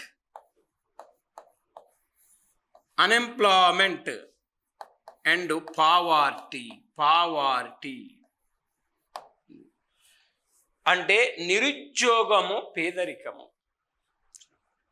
నిరుద్యోగము, పేదరికం అనేది మనం జనరల్గా ఇది ఒక టాపిక్. అంటే భారతదేశంలో నిరుద్యోగాన్ని ఎవరు అంచనా వేస్తారు, నిరుద్యోగం ఎన్ని రకాలు, ప్రచ్ఛన్న నిరుద్యోగం అంటే ఏంది, ఋతు సంబంధిత నిరుద్యోగం అంటే ఏంది, మరి వ్యవస్థాపూర్వక నిరుద్యోగం అంటే ఏంది, సంగుష్ట నిరుద్యోగం అంటే ఏంది, విద్యావంతుల నిరుద్యోగం అంటే ఏంది, సాంకేతిక నిరుద్యోగం అంటే ఏంది, చక్రీయ నిరుద్యోగం అంటే ఏంది, పరిమాణాత్మక నిరుద్యోగం అంటే ఏంది, మరి అగంతుక నిరుద్యోగం అంటే ఏంది, బహిరంగ నిరుద్యోగం అంటే ఏంది, మరి వారం వారి నిరుద్యోగాన్ని ఎట్లా అంచనా వేస్తారు, రోజువారీ నిరుద్యోగాన్ని ఎట్లా అంచనా వేస్తారు, సాధారణ స్థితి నిరుద్యోగాన్ని ఎట్లా అంచనా వేస్తారు. మరి భారతదేశంలో నిరుద్యోగాన్ని కొలవటానికి ఉపయోగించే కొలమానం ఏంటిది, మరి భారతదేశంలో రోజువారీ నిరుద్యోగిత శాతం ఎంత ఉంది, వారం వారి నిరుద్యోగిత శాతం ఎంత ఉంది, సాధారణ నిరుద్యోగిత శాతం ఎంత ఉంది, మరి నిరుద్యోగానికి కారణాలు ఏంటి, ఆ నిరుద్యోగాన్ని ఎట్లా నిర్మూలిస్తారు, నిరుద్యోగాన్ని నిర్మూలించడానికి తీసుకోవాల్సిన చర్యలు ఏంటి, ఇవి. మరి ఇక్కడ పావర్టీ, పేదరికం అంటే ఏంది, పేదరికాన్ని ఎట్లా అంచనా వేస్తారు, పేదరికాన్ని కొలిసే పద్ధతులు ఏంటి, మరి పేదరికంపై ఇటీవల వేసిన రంగరాజన్ కమిటీ యొక్క సిఫారసులు ఏంటి, మరి భారతదేశంలో పేదరికం ఎక్కువ ఉన్న రాష్ట్రాలు, పేదరికం తక్కువ ఉన్న రాష్ట్రాలు, పేదరిక శాతం ఎక్కువ ఉన్న రాష్ట్రాలు, పేదరిక శాతం తక్కువ ఉన్న రాష్ట్రాలు, మరి ఇవన్నీ కూడా మనకు అన్ఎంప్లాయ్మెంట్ అండ్ పావర్టీ అనే ఒక టాపిక్లో ఉంటాయి. అంటే ఇది మనకు మూడో అంశంగా మనం చెప్పొచ్చు. ఈ మూడో భాగంలో మూడో యూనిట్ దీన్ని మొత్తం స్టడీ చేయాలి. మనకు ఇక నాలుగో యూనిట్ ఏంటంటే ఇక్కడ మేజర్గా మనం తీసుకుంటే యూనిట్ 4 ఏంటిది అంటే అర్బనైజేషన్, మైగ్రేషన్. చూడండి, urbanisation and migration, urbanisation and migration, urbanisation, migration and ఇక్కడ రీజనల్ ఇంబ్యాలెన్సెస్. అంటే పట్టణీకీకరణ, వలసలు, ప్రాంతీయ అసమానతలు. పట్టణీకీకరణ, వలసలు, ప్రాంతీయ అసమానతలు అనేది ఈ భాగంలో ఉన్న సిలబస్. అంటే పట్టణీకీకరణ అంటే ఏంది, పట్టణీకీకరణ కారణాలేంటి, పట్టణీకీకరణ వల్ల ఏర్పడే సమస్యలేంటి. చూడండి, వలసలు అంటే ఏంది, వలసలు ఎన్ని రకాలు, వలసల వల్ల ఆర్థిక వ్యవస్థపై చూపే దుష్ఫలితాలేంటి, మరి వలసలను ఎట్లా కొలుస్తారు, మరి ఎక్కడి నుంచి మనకు వలసలు ఎక్కువ ఉన్నాయి, ఇది. తర్వాత ప్రాంతీయ అసమానతలు అంటే ఏంది, ప్రాంతీయ అసమానతల్ని కొలవటానికి ఉపయోగించే సూచికలు ఏంటి, ప్రాంతీయ అసమానతల వల్ల ఏర్పడే సమస్యలు ఏంటి, ప్రాంతీయ అసమానతలను నిర్మూలించడానికి తీసుకోవాల్సిన చర్యలు ఏంటి. ప్లస్ ఇందులో ఇంకా ఏముందంటే డిస్ప్లేస్మెంట్, రీసెటిల్మెంట్ ఉందండి. నిరాశీలు, పునరావాసము, పునరుద్ధరణ, రీఎబిలిటీస్, డిస్ప్లేస్మెంట్ అండ్ రీసెటిల్మెంట్ అని ఉంది. అంటే ఒక ప్రాజెక్ట్ కట్టడం వల్ల కానీ, ఒక రోడ్డు కన్స్ట్రక్షన్ చేయటం వల్ల కానీ, మరి ఇక ఒక గవర్నమెంట్ కార్యక్రమాలు చేపట్టినప్పుడు రైతులు కానీ కొంతమంది భూమిని కోల్పోవటం, కొంతమంది ఇల్లు కోల్పోవటం జరుగుతుంది.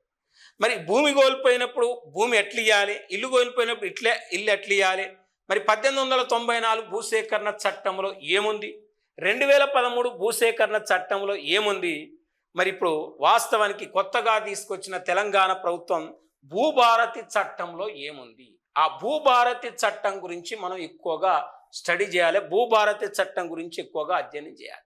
కాబట్టి ఇవన్నీ కూడా నిరాశీలు, పునరావాసము, అభివృద్ధి, పట్టణీకీకరణ, వలసలు, ప్రాంతీయ సమానతలు, ఇదంతా ఒక యూనిట్ అండి. ఇక యూనిట్ 5 మనం తీసుకుంటే ఈ యూనిట్ 5 ఏమున్నది అంటే మెయిన్గా ఎన్విరాన్మెంట్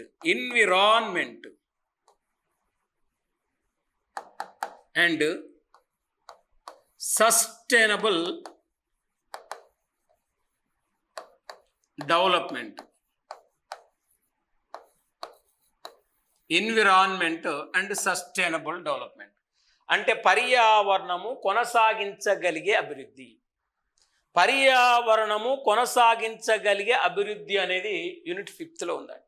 పర్యావరణం అంటే ఏంది, పర్యావరణం ఎన్ని రకాలు, మరి భౌతిక పర్యావరణం అంటే ఏంది, సాంఘిక పర్యావరణం అంటే ఏంది, ఆర్థిక పర్యావరణం అంటే ఏంది, మనోహరమైన పర్యావరణం అంటే ఏంది, మరి ఈ పర్యావరణానికి ఆర్థిక అభివృద్ధికి ఎలాంటి సంబంధం ఉంది, పర్యావరణానికి జీవావరణ వ్యవస్థకి ఎలాంటి సంబంధం ఉంది, మరి ఇక్కడ మెయిన్గా మరి ఇక్కడ పొల్యూషన్ అంటే ఏంది, వాయు కాలుష్యానికి, నీటి కాలుష్యానికి, ధ్వని కాలుష్యం అంటే ఏంది, మరి ఇక్కడ రేడియో ధార్మిక కాలుష్యం అంటే ఏంది, నేల కాలుష్యం అంటే ఏంది, ఉష్ణ కాలుష్యం అంటే ఏంది, ఈ కాలుష్యాల వల్ల ఏర్పడే పరిణామాలు ఏంటి, ఈ కాలుష్యాలని ఎట్లా మనం నిర్మూలించడానికి చర్యలు తీసుకోవాలి, మరి ఈ కాలుష్యాలని మనం ఎట్లా అరికట్టాలి, ఈ కాలుష్యాలని అరికట్టడానికి తీసుకోవాల్సిన చర్యలు ఏంటి, మరి ఇక్కడ భోపాల్ గ్యాస్ సంఘటన ఎట్లా జరిగింది, ఆ భోపాల్ గ్యాస్ సంఘటన జరగటం వల్ల ఎంతమంది మరణించడం జరిగింది, తర్వాత పర్యావరణ పరిరక్షణ కోసం వస్తున్న మరి వాస్తవానికి బిష్ణోయ్ ఉద్యమం ఎప్పుడు వచ్చింది,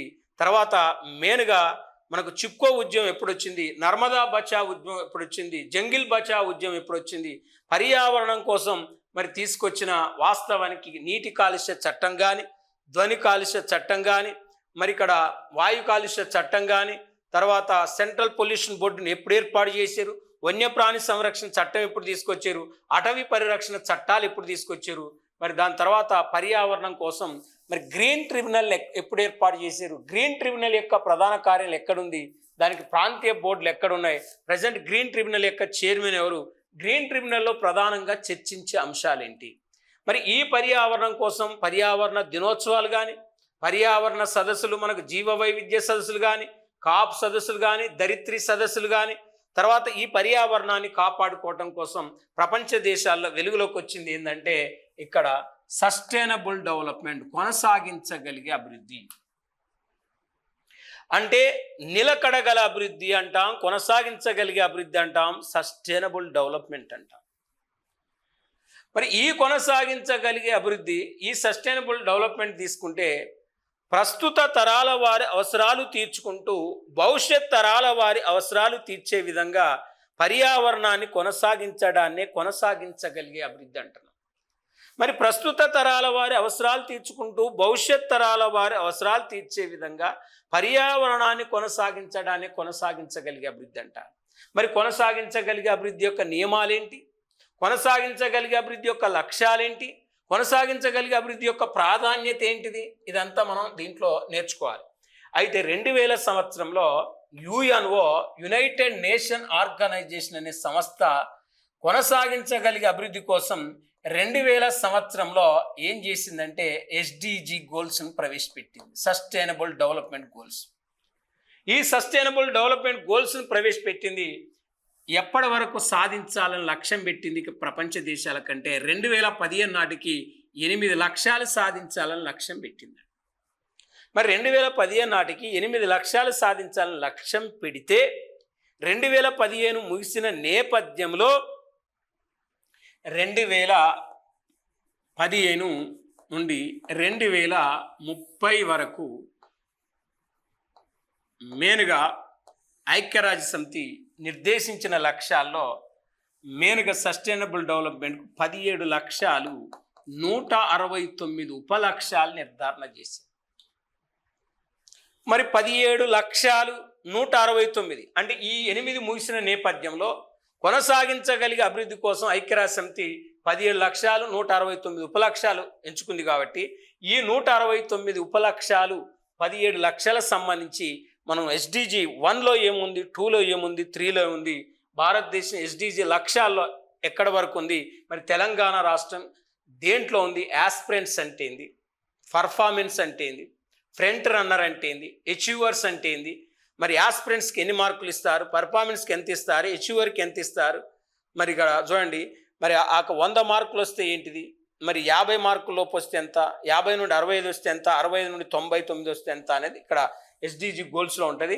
ఆ ఎస్డిజి గోల్స్ సాధించడంలో తెలంగాణ ఏ ప్లేస్లో ఉంది, ఏ గోల్లో తెలంగాణ ఏ ప్లేస్లో ఉంది, ఎంత మనం మొత్తం దీనికి సంబంధించి ఇప్పుడు నేను మెయిన్ సబ్జెక్ట్ చెప్పలేదు, ఓన్లీ మొత్తం సిలబస్ సంబంధించి చెప్పడం జరిగింది. ఈ 15 యూనిట్ల మీద మనకు పూర్తి అవగాహన ఉంటే మనం ఈ సిలబస్ మనకు తెలిసి దీనికి సంబంధించిన కరెక్ట్ మెటీరియల్ మనం గ్యాదర్ చేసుకొని దీన్ని కరెక్ట్గా మనం చదవగలిగితే మనం ఎకానమీలో ఒక 130 మార్క్స్ కూడా స్కోర్ చేయడానికి అవకాశం ఉంటుంది. ఇది మనకు సిలబస్ సంబంధించిన అంశాలు.